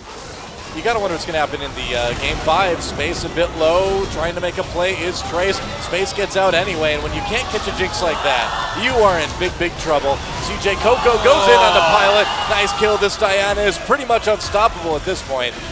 GBM fighting Ambition under turret, goes forward, tries to catch Space, but Space fading away. GBM gets punted right into another rocket, and Shy with the split push. There goes his tier 2. It's a pretty cool 5v4 coming through there for Jin Air. Shy wasn't even required at any point. We're going to blind pick, Doa. We are definitely going to blind pick. There is no way that Jin Air is stopping CJ from taking this game. Inhibitor going to be taken out. It's not the end of this one just yet, but might as well be, because unless we go another 30 minutes in this game, there's just no way Jin Air can close this out. From the moment they locked in the Cho'Gath, looking for the style points you were kind of alluding to in your previous comment, they've been punished. You know, they tried to get that big win, but there's no style in going up 2-0 and getting reverse swept and losing your world's dream. I really don't think it was style points. I feel like they're just trying to trying to be smarter than CJ and just outsmarting themselves, you know? There is that outthinking yourself potential when you get really cute with picks and bans. As we mentioned in the previous game, good laning options, but the whole picture was what was lost by Jin Air. They didn't have a comp that functioned together. That's why the moment they fell behind, it was basically tap the map, it's all over. This time their comp makes more sense, but they just made decisions they didn't need to. Why the early Oh, Ambition comes in, gets hit with the Rune Prison. Coco gets into the back line, Science Street Man. Oh boy, that's a big rocket. Coco with the Zhonya's. That's going to leave Ambition mad life to wreak havoc in GBM and the rest of Jin Air. 2 kills already. CJ having no issues at all in that fight. Jin Air really trying to go for some kind of Hail Mary engages there, but they've just got no chance of winning these fights. Coco has that Zhonya's. You're just not going to kill him now. And CJ Entus and their history in blind pick has never been in doubt. This is an excellent blind pick team. We're going to see Coco's Azir most likely. We're going to see all these players on their strongest champs. And after having such a big advantage, it's going to be an uphill battle for Jin Air. Oh, sure will. There's the Baron. There's the surrender. Jin Air knows what's up. And we are going to blind pick, guys. Game 3 and Game 4 was shorter. Basically the exact same length as Game 1. It was a 43-minute win for Jin Air. Next 2 games, those last 2 games we've seen, 45 minutes together. Yeah. Wow. Well, I mean, what do you do? If you're Jin Air, you know where things are going. You know you're not going to win that one. You surrender it. Move on to the next one. The problem is the next one is going to be the last one. It could be the last one of the year for you. You put faith in your scrim culture. They played so many games in the last 21 days practicing for this event. I hope they came up with a smart comp because they're going to need to show it right now. And we'll see a victory for CJ Entus. 2-2, we're all tied up, going to blind pick. No bans, all bets are off. Who knows what we're going to see with the picks Jin Air's been bringing out, with the picks CJ's been bringing out. You know, where everyone talks about Coco's Azir, his Diana has looked so strong as well in these last 2 games. And the Diana's so much more flexible with the teleport. Will we see teleport Diana versus the Gangplank from GBM? That's the sort of champion that come through. Malphite, Gangplank, Lulu, all available to Jin Air. Let's hope they can shake off 2 tough losses, because CJ have really come in strong. That's right. It's not the season on the line anymore for these guys. It is the entire year. 2015 ends for Jin Air or CJ Entus in the very next game. One team goes on for a shot at Worlds. The other team goes home and has a few months to retool things for 2016.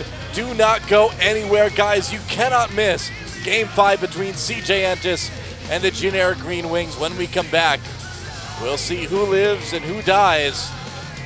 It's going to be pretty epic. It's the cruelest way, but the best way to watch. Blind pick, it's for the viewers, Doa, and it's going to be great. That's right. Everything on the line. And we'll be right back with the final game of the night, CJ versus Jin Air in that blind pick, Game 5, right after this.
And welcome back to what will be a very exciting Game 5 between CJ and Jin Air. We're going into blind pick, guys. The winner moves on to face KT Rolster for that final seed to Worlds 2015 from Korea.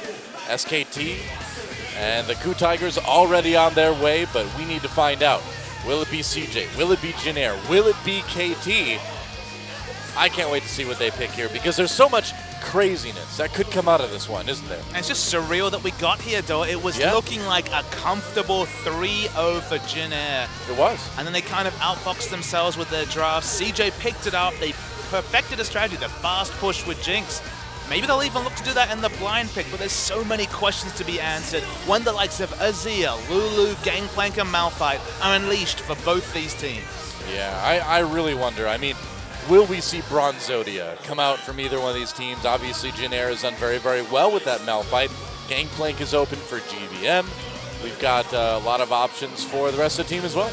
Yeah, as you mentioned, Koo Tigers, that's what they went for. Yeah, Malphite Yasuo, and GBM was playing Yasuo even out of meta. Now that he's skirting around the meta, arguably right in there, it's a very strong comp with smart identity, and you can still run a champion like Ashe to initiate with it. So lots of questions, not a lot of answers. We're going to find out very soon. That's right. Let's not waste any time, guys. It's time for Blind Pick Game 5 between Jin Air and CJ. What's it going to be? Obviously, the fans screaming about the Mad Life on the Blitzcrank. But you know what? I'm sorry, guys. Blitzcrank is dead. He earned the screams anyway, though, honestly, in that every way and fashion. Or Alistar game.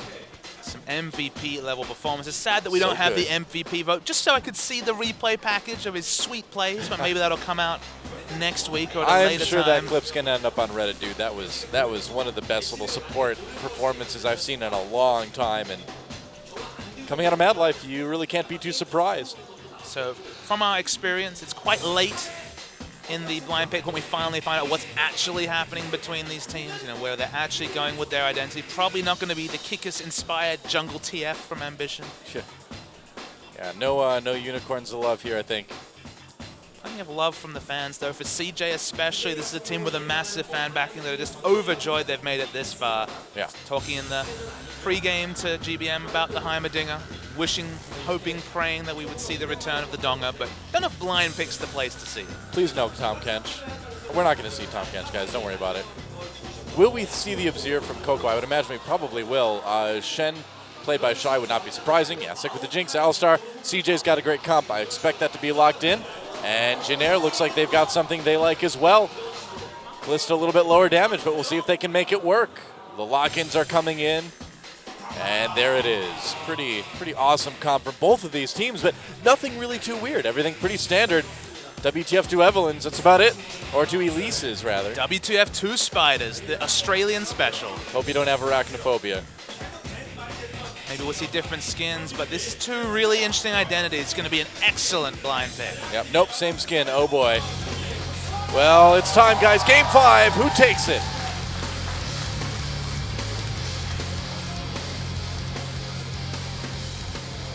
And observe the beautiful loading screen. I guess we moved again. I have no idea what's happening with the intros and the outros anymore. I think the video package died.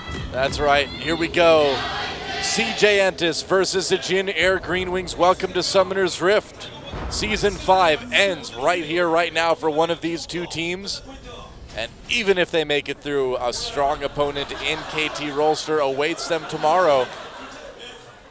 Too many curveballs in this particular blind pick. We expected Azir versus Gangplank, and that's what we got in the mid lane. No Malphite, I guess, a surprise, but CJ stick with the fast push as expected. Jinx, Alistar is that complete lane.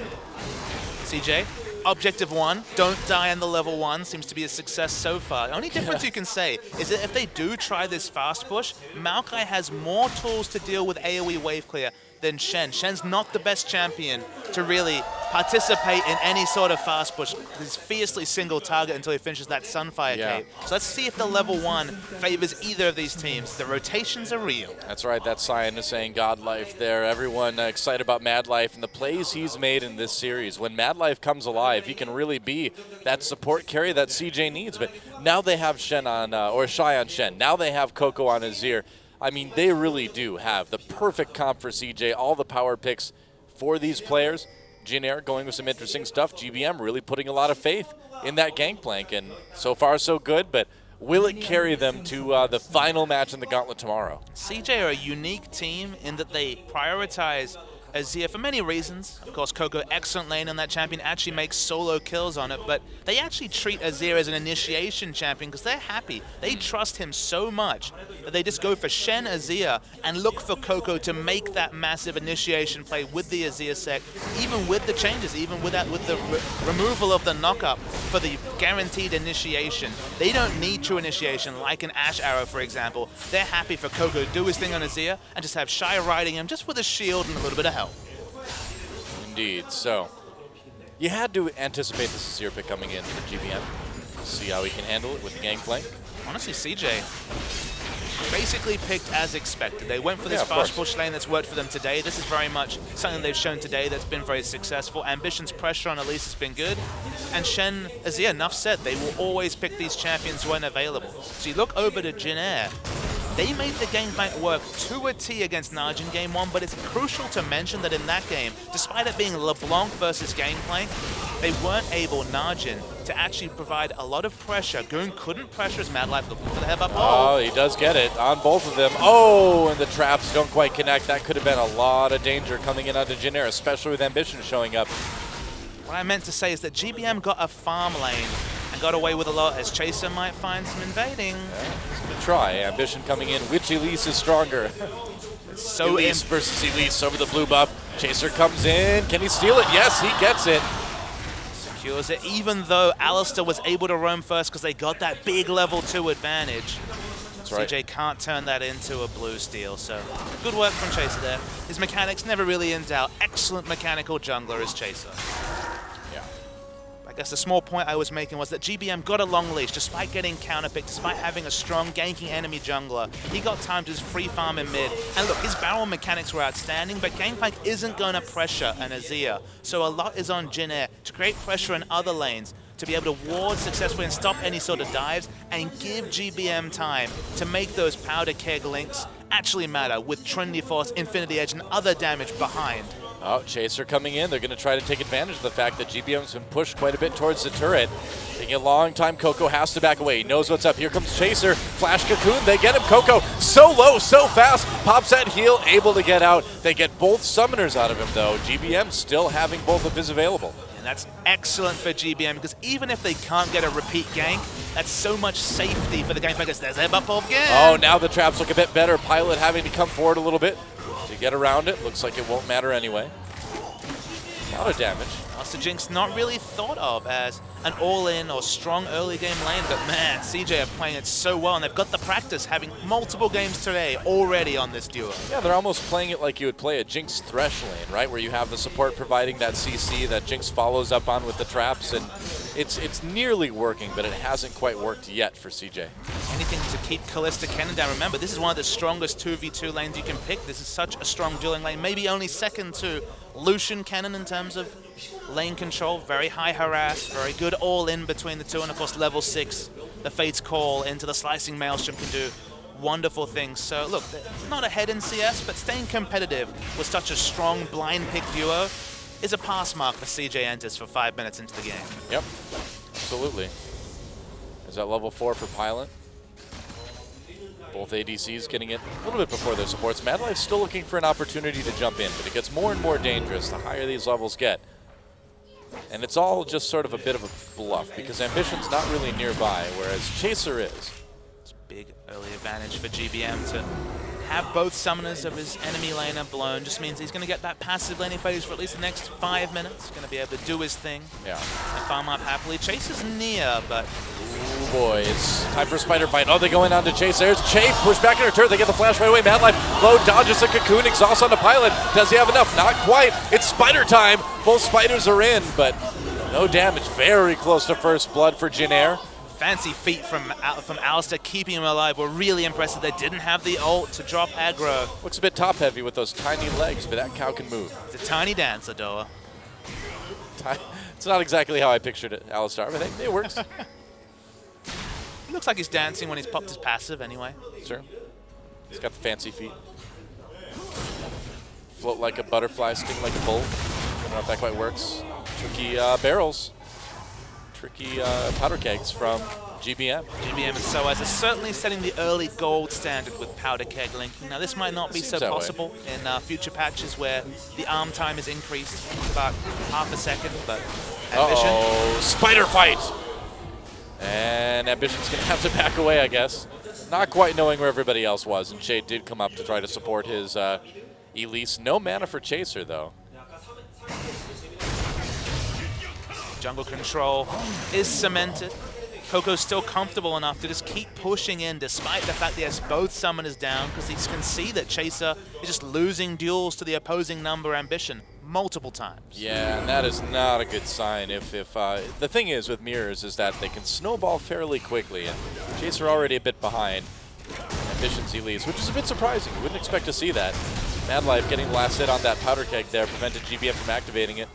Helped out a little bit there. Trace coming from the side, but it doesn't look like Jin Air has too much of a fighting opportunity right now. CJ was hoping that a simple rotation of 3 members into mid would be enough for GBM to feel pressured enough to use his ultimate for wave clear. They didn't draw it out this time, but... Yeah, well, if they get that ult out of GBM, that might be an easy dragon take for CJ. Or an easy turret dive in the next, 2 minutes. That's true, too. Coco coming to collect his blue buff. Nice pink ward, giving them a lot of extra information. They're going to have a pretty exact timer in this situation, and wow, you can see that bot lane, remember, when we last checked, Pilot was a couple of CS ahead and we thought, okay, pass marks for space. He's now 11 CS behind because of the roam that Shay did to try and provide pressure for his jungler. Feels like Chaser is going to have to play in the top side jungle because the bot side is being controlled by the 3-man group of CJ Enters. Yeah, very true. Trace has been holding his own at least. I'm just glad to see him not on Fizz. That's all I got to say about this one. That's my analysis. He's not playing Fizz? Good. Pass marks, not Fizz. Yep. It's like 119 chances to get it right of not Fizz, but failed 2 games in a row. That's right. I don't know what's wrong with Trace. He accidentally picked Fizz 2 games in a row. No wonder they surrendered so fast. Oh, dear. Shy's like, I know how you feel, man. Yeah, but Shy wins most of the time, sadly. I know. That's... What to say. Don't tell him that, though. Hopefully he hasn't noticed. This is actually a big thing. Honestly, this is more than GBM should have expected. When we saw multiple invades already in that area, for him to even secure the blue, it's a mistake by CJ. They let their vision lapse at just the wrong time. And although they'll have a pretty good timer, getting their own buff should have been by far a secondary priority to using their advantage that Alistar and Elise had in the invade to deny any sort of blue buff to GBM. You know, Trace has his teleport up. No teleport for Shy. Maybe he has Stand United, though. With no, that's true. I was going to say maybe there's an opportunity in bot lane to go all in, but yeah, with that Stand United, maybe less so. Shy can be so much more flexible. Anytime there's an item purchase that he deems important, he can just go back and teleport. And while you don't want to use it haphazardly or... Well, he's a ninja. He should be pretty flexible. It's true. You got to, like, bend all sorts of ways to fit through, like, I don't know, roof rafters and stuff like that. Not raptors, not like the dinosaur, but rafters, like the things holding up the roof. You can, like, spider climb your way around those to drop on unsuspecting people. Not that Shen does any of those things, but normally you'd think he would as a ninja. There we go. Cannon Barrage used to clear some of that way, but it's not going to save the turret. See there? Only the Stinger, but enough attack speed to take down the turret, instantly plop down one of his own, and what was already good map pressure is just going to get bigger, and this is what did not happen to GBM in that LeBlanc lane. He got a long laning phase where at 25 minutes he was still AoEing down creep waves, able to go full Trinity Force into Infinity Edge. He's already been forced to go into a panic Null Magic Mantle. Okay, he hasn't fully invested in the Hex Drinker, but you can see what this lack of pressure GBM is drawing mid is doing to the bot lane. They were already not doing too great. It's only getting worse. Yeah, CJ's pressure that they're putting on all these lanes just seems to be something that Jin Air can't handle right now. Cocoon doesn't hit Shay. Ambition taking a turret hit, but it looks like Jin Air can't quite save this turret. Nope. And that's 2 down already. Shay acting threatening, but there's really no follow-up. I guess Chaser's coming down, but can they fight this? I don't know. If Jin Air go on to lose this game, drafting is obviously what a lot of people will draw attention to. The Game 3 draft, look, they tried something, they were 2-0 ahead. We'll give them the pass mark for that. The Game 5 drive, Game 5 drive, if they lose to the fast push again, they didn't have any control over this situation. It's a blind pick. You look back at Game 4, where it feels like CJ put together an improved version of the fast push comp with the Elise in particular with the first pick and being able to apply pressure, where that's where Jin Air deserve a lot of criticism. As for them to basically give the comp that beat them and then some upgrade to it, that's where the poor drafting really should come into question. Yeah, I agree. And Jin Air not doing too hot in the drafting phase in games 2 and 4. Game 5, you can't really fault them for going what they've been successful with recently. I'm a little bit surprised though to see the Maokai instead of the Malphite. It's a bit more solid, but still, I mean, Trace did so well on that Malphite. You know, in the game where your entire year is on the line, even though it's risky and blind pick, you know they can expect it, but why not go for it? You don't want to shake your finger too much. I will shake my finger at him. Where's the Malphite? I mean, in blind picks, you don't want to shake your finger too much as a general rule, just because they're such a crapshoot in terms of what you draft. But CJ have picked so CJ. This is the essence of a CJ comp in any draft. Cocoon misses, but Madlife gets ahead by Pulverize. Shay completely caught out. Saved by the Fates call for now, though. And Jin Air not going to try to re-engage. But they've picked a comp that's kind of susceptible to exactly what you'd expect out of CJ, and CJ haven't done anything new. They've gone back to Shen, Elise, and Azir. This is what you'd expect out of this team every day of the week, and then you've still got GBM on the gangplank, which was a very impressive performance, but doesn't apply pressure. And this comp's so susceptible to falling behind early. And if the last 2 games have shown us anything, a 23 and 22-minute game respectively, the snowball potential on Jin Air is real. Consider my finger shaked. Shook? Shooken. Shooked. Dragon goes over to CJ, and it's just all pressure all the time as they pretty much control the map right now. Getting a lot of vision in there. Madlife not too worried about any of this, really. Doesn't give any cares, and nor should he Doa. Nope.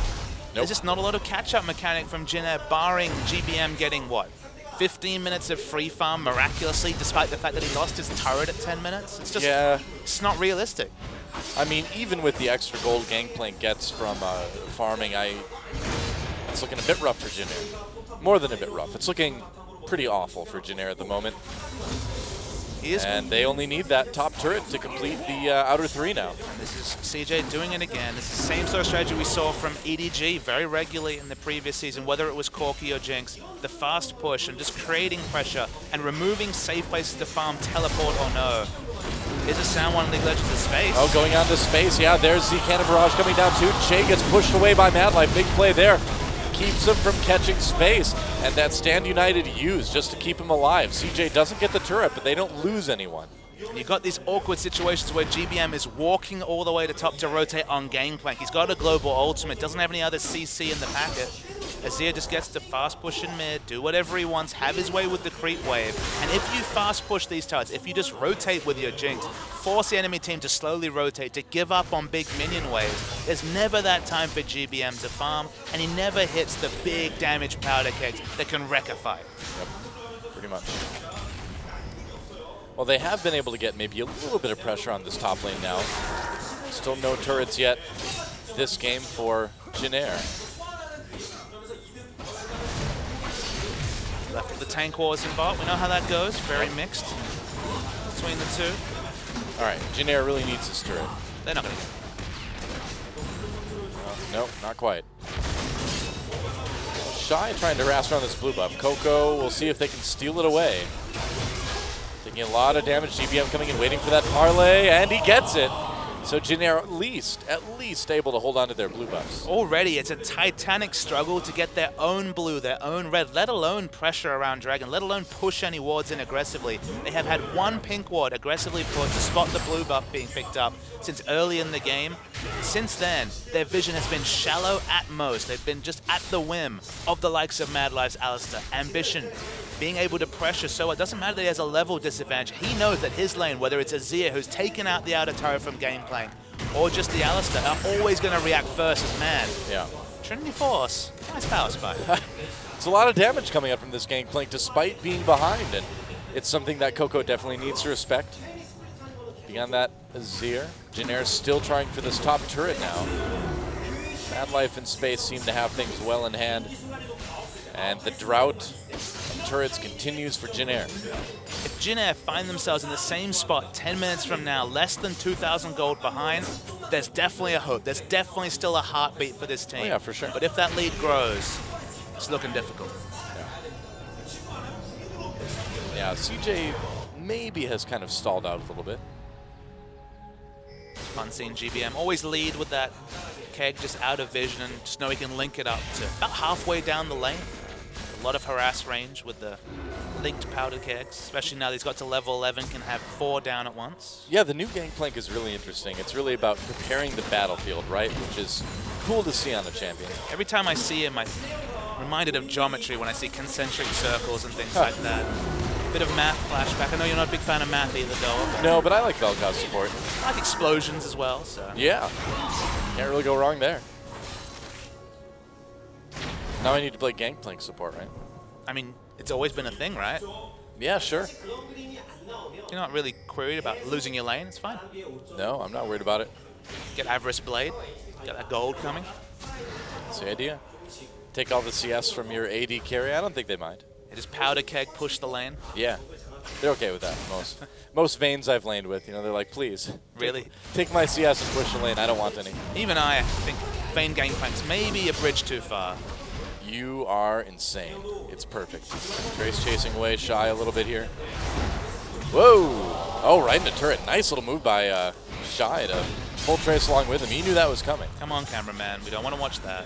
Oh, we do not want to watch that. As there could be some action up in top lane.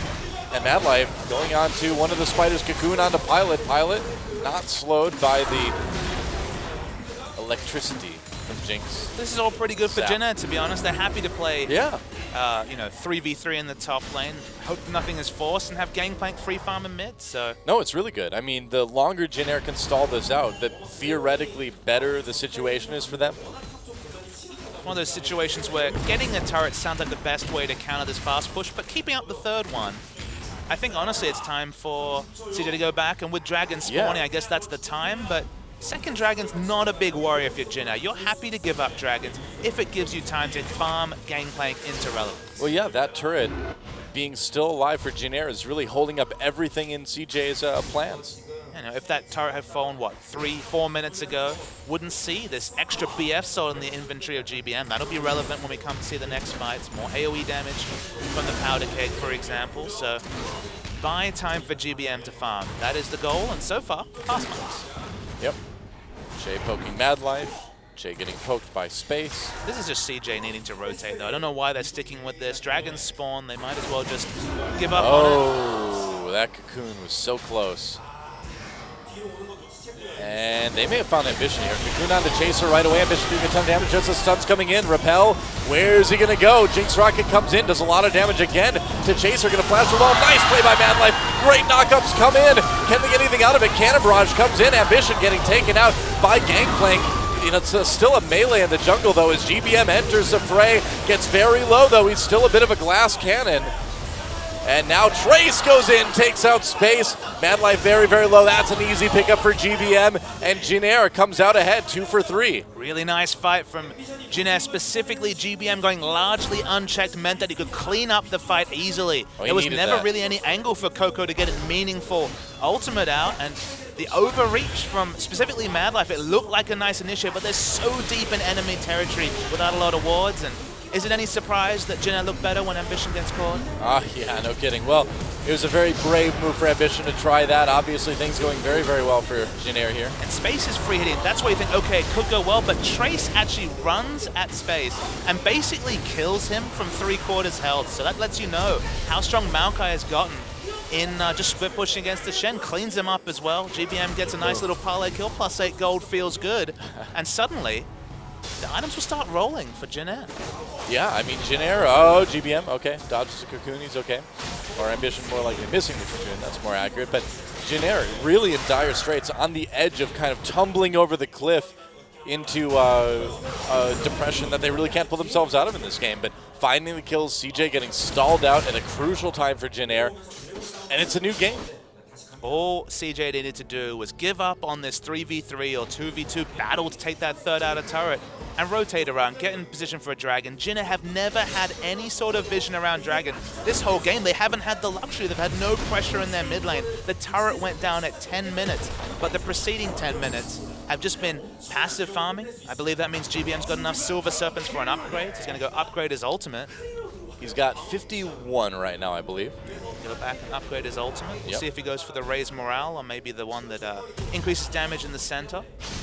Can't tell from that particular interaction. Okay. Oh, CJ going for their second dragon. Looks like they'll get that unopposed. I mean, whatever. That's definitely whatever from a Jin Air perspective. Just given the fact that they was able to farm this far back into the game, they'll take what they can get. Yeah. Well, Jin Air seems to want the team fights, which is odd because that's what CJ kind of bases a lot of their wins around. Gangplank, especially played at the highest level, which GBM honestly been threatening to do. Can't really say 100% trust Che. Che, a lot of damage gets pulled in with that Fate's Call. And that's unfortunate to have that ult on cooldown. Makes it a bit harder for that Kennen to get into the back lines. Need to bring Elise. Chaser needs to move fast and just come and relieve pressure again. That's what's won them the last 5 or 6 minutes is pressure being relieved. And hopefully you can do it again if you're a Jin Air fan. Yep. Well, Jin Air just trying to stall out continuously. They still have that tier 1 in top lane alive. That tier 2 not taking a lot of damage, but CJ is really putting a lot of pressure on it. Here comes GBM though.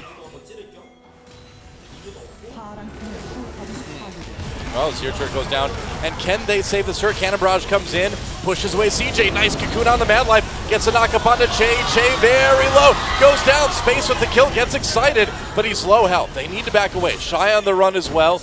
Jin Air, I don't think they can quite catch anybody out of this. Doesn't look like it. Oh, Chaser taking so much damage. Oh, and he cocoons a Spiderling, which seems strange when I think about it. Trace trying to flank in. Not finding the angle. Oh, Coco, that's a dangerous place to recall. Definitely an overreach from Jin Air, but it's no real way to punish it. Now look at how different this game is when the lane assignments change, when suddenly the duo lanes are in bot. You know what the big thing is there, Doa? If you push up and you're finding a freeze, if you're seeing 3 members coming to relieve pressure, you can kite back to the Dragon. But when you're doing that same thing on the top side of the map, there's nothing to kite back. It's a complete stalemate. So just the misallotment of specifically Shy. Shy needed to come to the top lane, relieve pressure, and bring the bot lane back to the bot lane just so they could kite back to Dragon. Because without that, they lost basically 7 minutes of game time where they had a massive lead over Jin Air. Yeah. Still a very close game. 2 turrets to 1, 2 dragons to 0. But only about 1,000 gold lead for Jin Air right now. You got to imagine a lot of that's GBM. He's actually 1,000 up. 1,000 ahead of Coco at this point. Feels good, man. Well, he's got the kills too, and he's also got an assist, so he's got a little bit more than just the extra gold that Gangplank gets you. This time Space finally finds this outer turret unprotected. It took a long time. That's 7 to 8 minutes of planning, but they finally get that turret. It's a big pickup for CJ. Creates a lot more space on the map for them to move around. And obviously the gold is nice too, but Jin Air still powerful. CJ needs to be very careful how they engage any of these fights. Feels like GBM must be about 300-400 gold away from the Infinity Edge, which will be a big swing. Those powder kegs are already chunked, and they're going to be doing serious damage. Well, yeah, we saw one take like half of Coco's health off, so if GBM gets a couple good ones, it's going to be lights out for CJ. The new thing about Gangplank is he doesn't need to build an item like Last Whisper, because if the powder keg's doing the majority of his team fight damage, 60% armor penetration means it's just irrelevant to add to that. So Infinity Edge complete, suddenly even the tanky Shy going to be taking serious burst from Gangplank. Yeah, and this is the situation that Jin Air has been searching for. Now they've got GBM powered up, so what do they do with it? How do they move around the map to get an edge? So the big thing about Gangplank is he does most damage when he's being face checked, when he could set up his locus of control, his power points with the powder kegs being linked. So if you're fighting around Baron or Dragon, if you get control of those objectives with pink wards, you just set up the kegs in a way that means it's impossible for the enemy to fight without walking over the kegs. So when you're chasing with Gangplank, very hard to do massive damage. But if the enemy team's coming to you, Gangplank can wreck a fight. Yeah, definitely. Well, they try to scare Shy away from the blue buff. They can't keep it from going to Coco, though. Need to make something happen. That's why they're starting this Baron. Whoa, they're going for that Baron. Yeah, Alistar all the way in bot lane. They've got no Mad Life. They've got no bot lane there.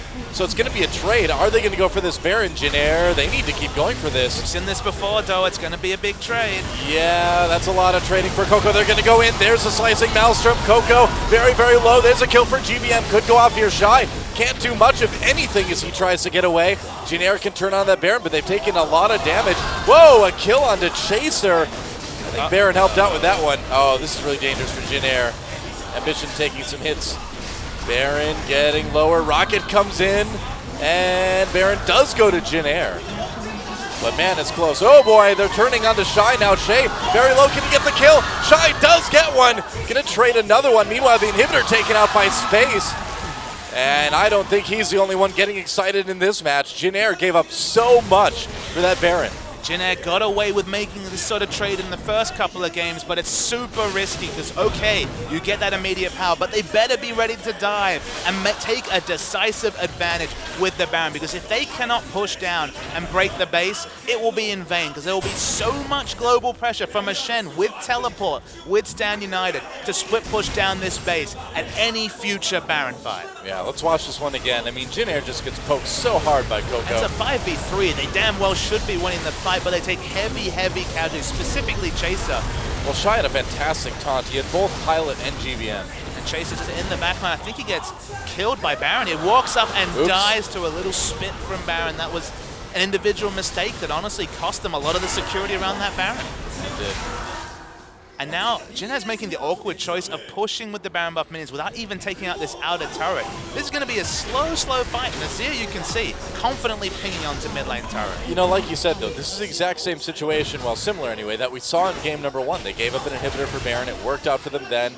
They want to make it work again here. They had GBM that game, too. Awkwardly, they've got, what, 4,000 gold in the bank. They're actually behind quite a lot of gold. Oh, slicing Maelstrom coming in. They try to get onto Space. Trace going way deep in the back line. Shy trying to get some nice taunts. Coco in a lot of trouble with that cannon barrage. Such low health. Shy nearly taken out. Whoa, that powder keg did a ton of damage to Ambition. The powder keg did 1,024 damage to a that tank. Works. Easy Dragon for Jin-Air as well, too. They're going to get their first of the game, and that 6% damage boost is going to be big going into the very late stages of this game. 6% more damage on powder keg. Sounds good to me. You know, Jin-Air, they gave up the inhibitor, but they're making it work so far. Okay, but that's the minimum, though. An outer turret and dragon does not justify losing your mid lane, so your bot lane inhibitor turret when you're on red side. This really prevents their options in the late game, and powder keg doesn't react onto Shy. Even Shy's been taking massive chunks from this gangplank. Yeah. GBM got the time at 26 minutes.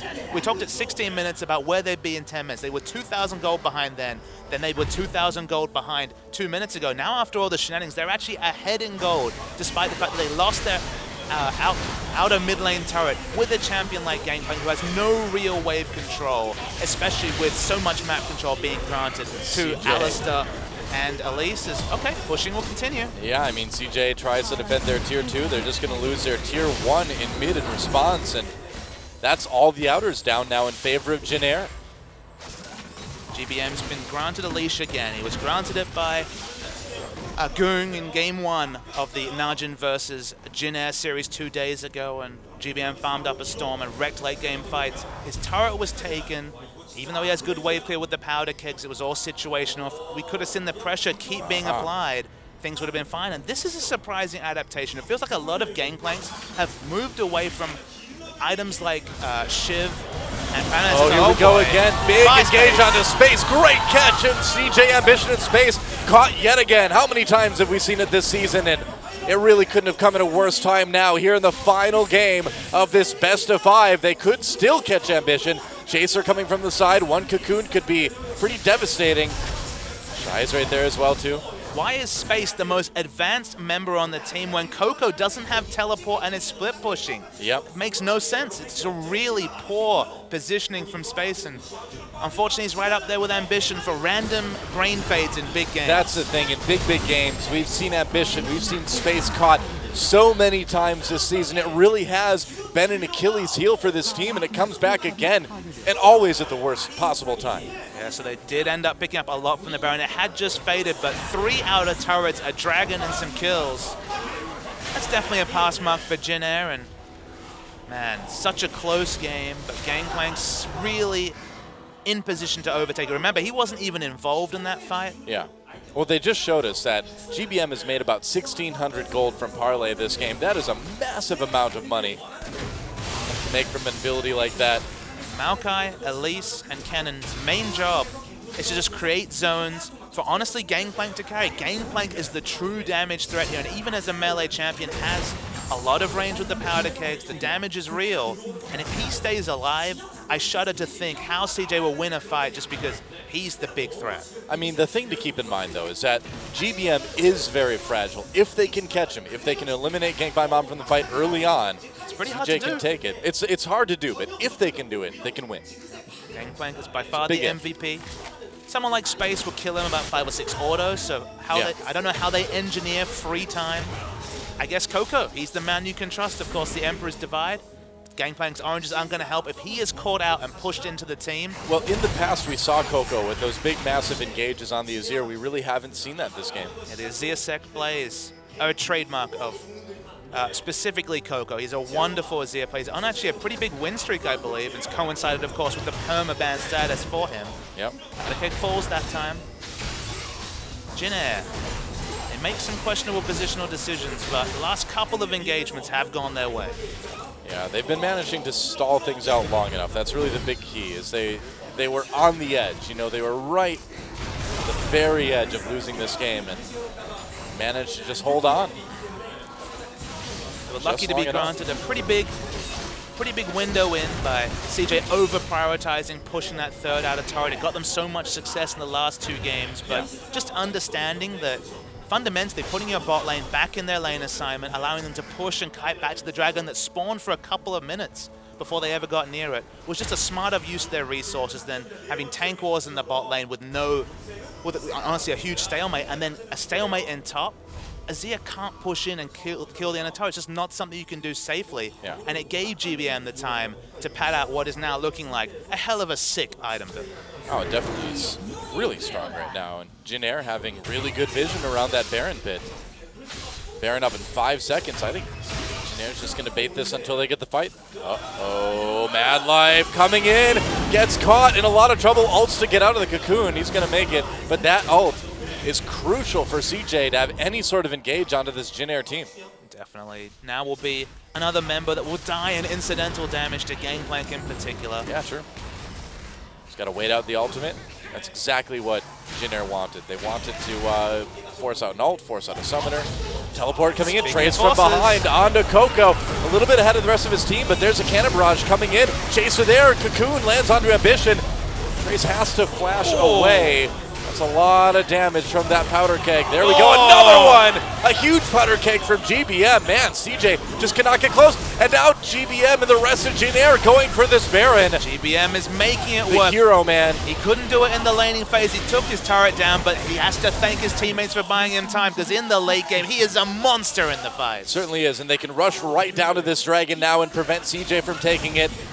GBM, he said over and over and over again, I want to compete internationally. I want to go to Worlds. I want to get out of Korea, play in some of these other tournaments. And the way he's playing today, aside from the Cho'Gath game, I think he's on his way. This will be the second Dragon. Dragon's definitely not a win condition for either team.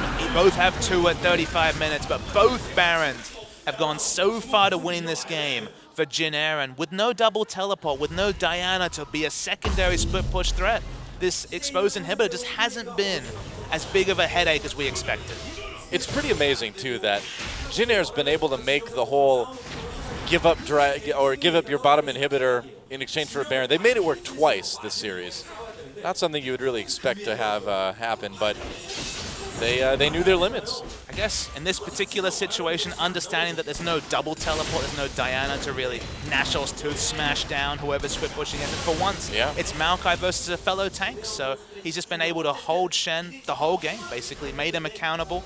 And there's never been a situation where Maokai's teleport's been abused, and this time Teleport and Stand United's available, but that's never been a window that CJ's really taken advantage of. It's going to be so hard for anyone to kill this Maokai at this point.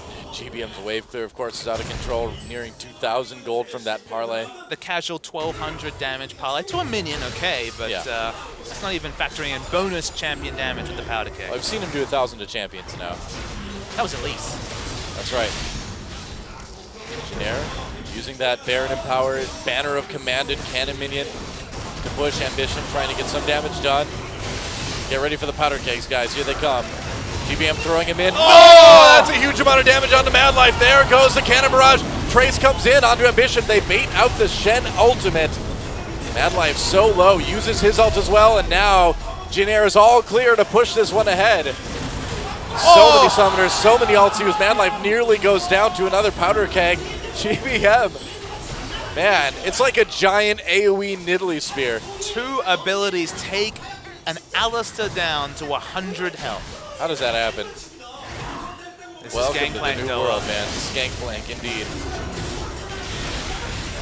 That damage is just ridiculous. On the siege, you never would think of Gangplank as a siege champion. He is now. Ooh, close call there. They managed to get the hit onto the keg before it went off. And the big counterplay is to last hit that before the parlay reacts. Otherwise, man, you die fast. You're playing this like ridiculous mini game where you're running towards this thing that will probably kill you unless you hit it first. I feel like we're going to finally see people really get on top of doing that. We've seen a couple of players who've been smart about I saw Def earlier in the LPL doing a great job of hitting those powder kegs. Yeah. Are you ready for the next level where you take advantage of the fact that AD carry is going to be aggressively attack moving to do that and then bait them out and catch them with the likes of a Flash Shen ult? That's when Blitzcrank comes back and you just pull him in. With a Flash Shen taunt, or a Blitzcrank pull, exactly, because AD carry is going to be the only people, ranged champions, that can actually safely clear the powder kegs, and then they're going to be opening themselves up for skill shots like you mentioned, like the rocket grab. Layers upon layers. That's why League of Legends is such a wonderful game to watch. It's a lot of fun, that's for sure. Jin having a lot of fun here in the late game. CJ, not so much. Their entire year, their entire Season 5 on the line, and man, it's been such a roller coaster for this organization. They've struggled with junglers, they've struggled with everything. Mad Life has come back, he's been back to average again. I don't know, man. If you're a CJ fan, I don't know how you haven't had like 6 heart attacks already this year. I mean, think about how many heart attacks a CJ fan has had over the years. It's always been a team that, barring the early days of competitive League of Legends, have really come up short. Now you're at just the most cruelest way. After the first 2 games, you would have thought, okay, it's just not our year. And then it's just so cruel that they have such an impressive couple of games. And as of right now, it looks like they'll come up short. But we've written eulogies for both Jin and CJ Entus multiple times this series, and both have come back. So, to be honest, too, when you look at these 3 teams that have a chance to go to Worlds, CJ, Jin and KT, out of those 3, CJ, in my opinion, would do the worst at Worlds. So, as far as like how Korea does at Worlds, probably for the best if CJ doesn't go, but we'll see. The game's not over yet, but it's just looking so good for Jin right now. We always talk about key ultimates or key abilities that can change a game. Blitzcrank's Rocket Grab is one of them. I miss it dearly. Coco has not had the chance to impact the game as we would expect on his Azir. 0-1-1 had very limited participation in this game. Look at Shy having the world's worst time dealing with the Banner of Command minion, but Coco can impact games. If we do see the Wonder Azir Seg play pushing GBM into a fight, with the Shen ultimate riding on Coco, if they can assassinate GBM, which is difficult now that Spectre's Cow is complete, always is with the reality of the oranges, but that's their win condition. Kill GBM before he kills you. It requires so much, though. It requires Coco to not be poked out. It requires Coco to do some sort of crazy, like, soldier bending E into Flash, into Emperor's Divide. I mean, it's going to be nearly impossible to push GBM out, but if they can do it, I mean, they need to do it. That's all they can do. If anyone can do it, it's Coco. We've seen him curve ults earlier this season. He can do miraculous. Okay, now with the Banshee Veil, we're adding another layer on. But look, CJ are the only team that will take no initiation and then Shen Azir and make it work. They've done it so many times already this season. Yeah. And now on the biggest of stages, they have to do it again. That's right. The background music is gone, which makes it feel just that much more tense right now. It's so tense, but GBM is just ungodly strong. Yes, he is. Six Fully, items. 6 items. Now, there we go. Oh, yeah, the music is there. Boot enchant. Everything enchanted. Upgraded trinket.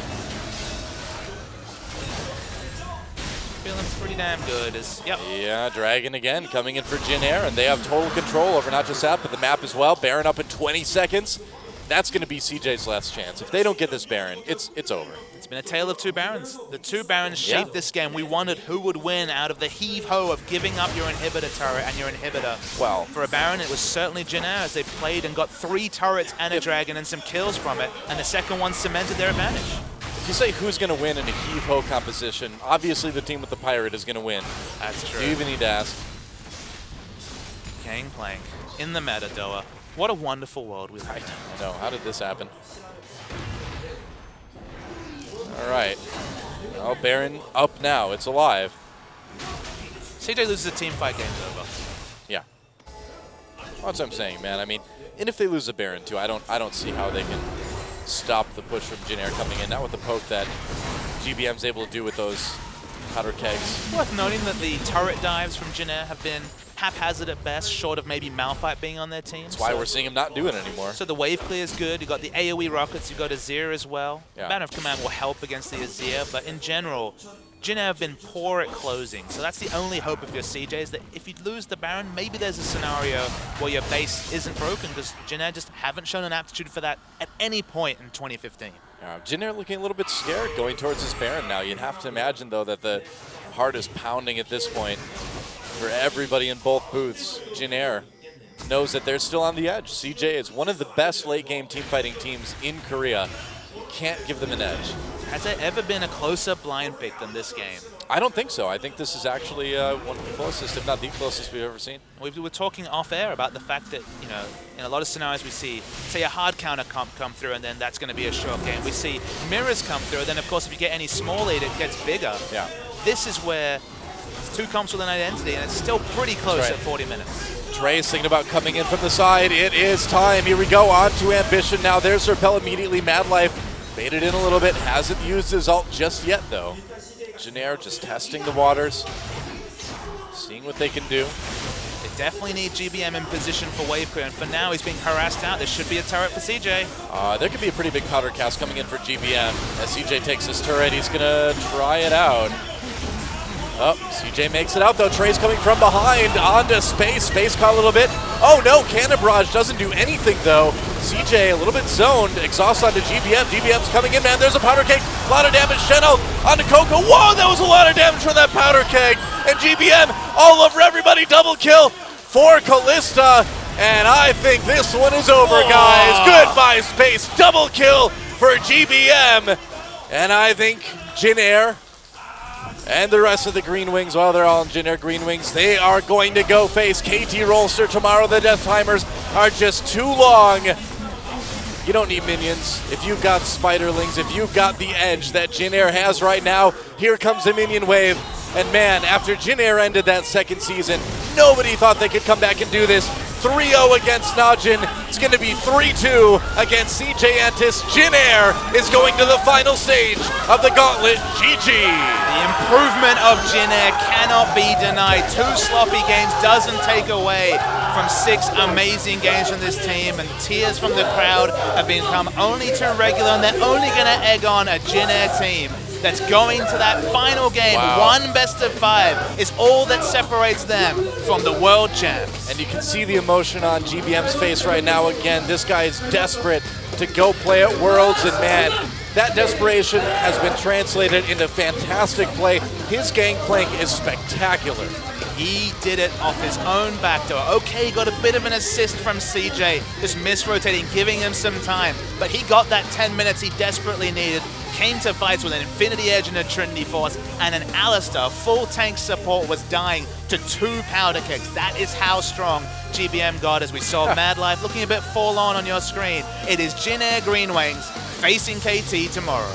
That fight started so crazy, too. We're watching it again on our other screens, but it really was GBM.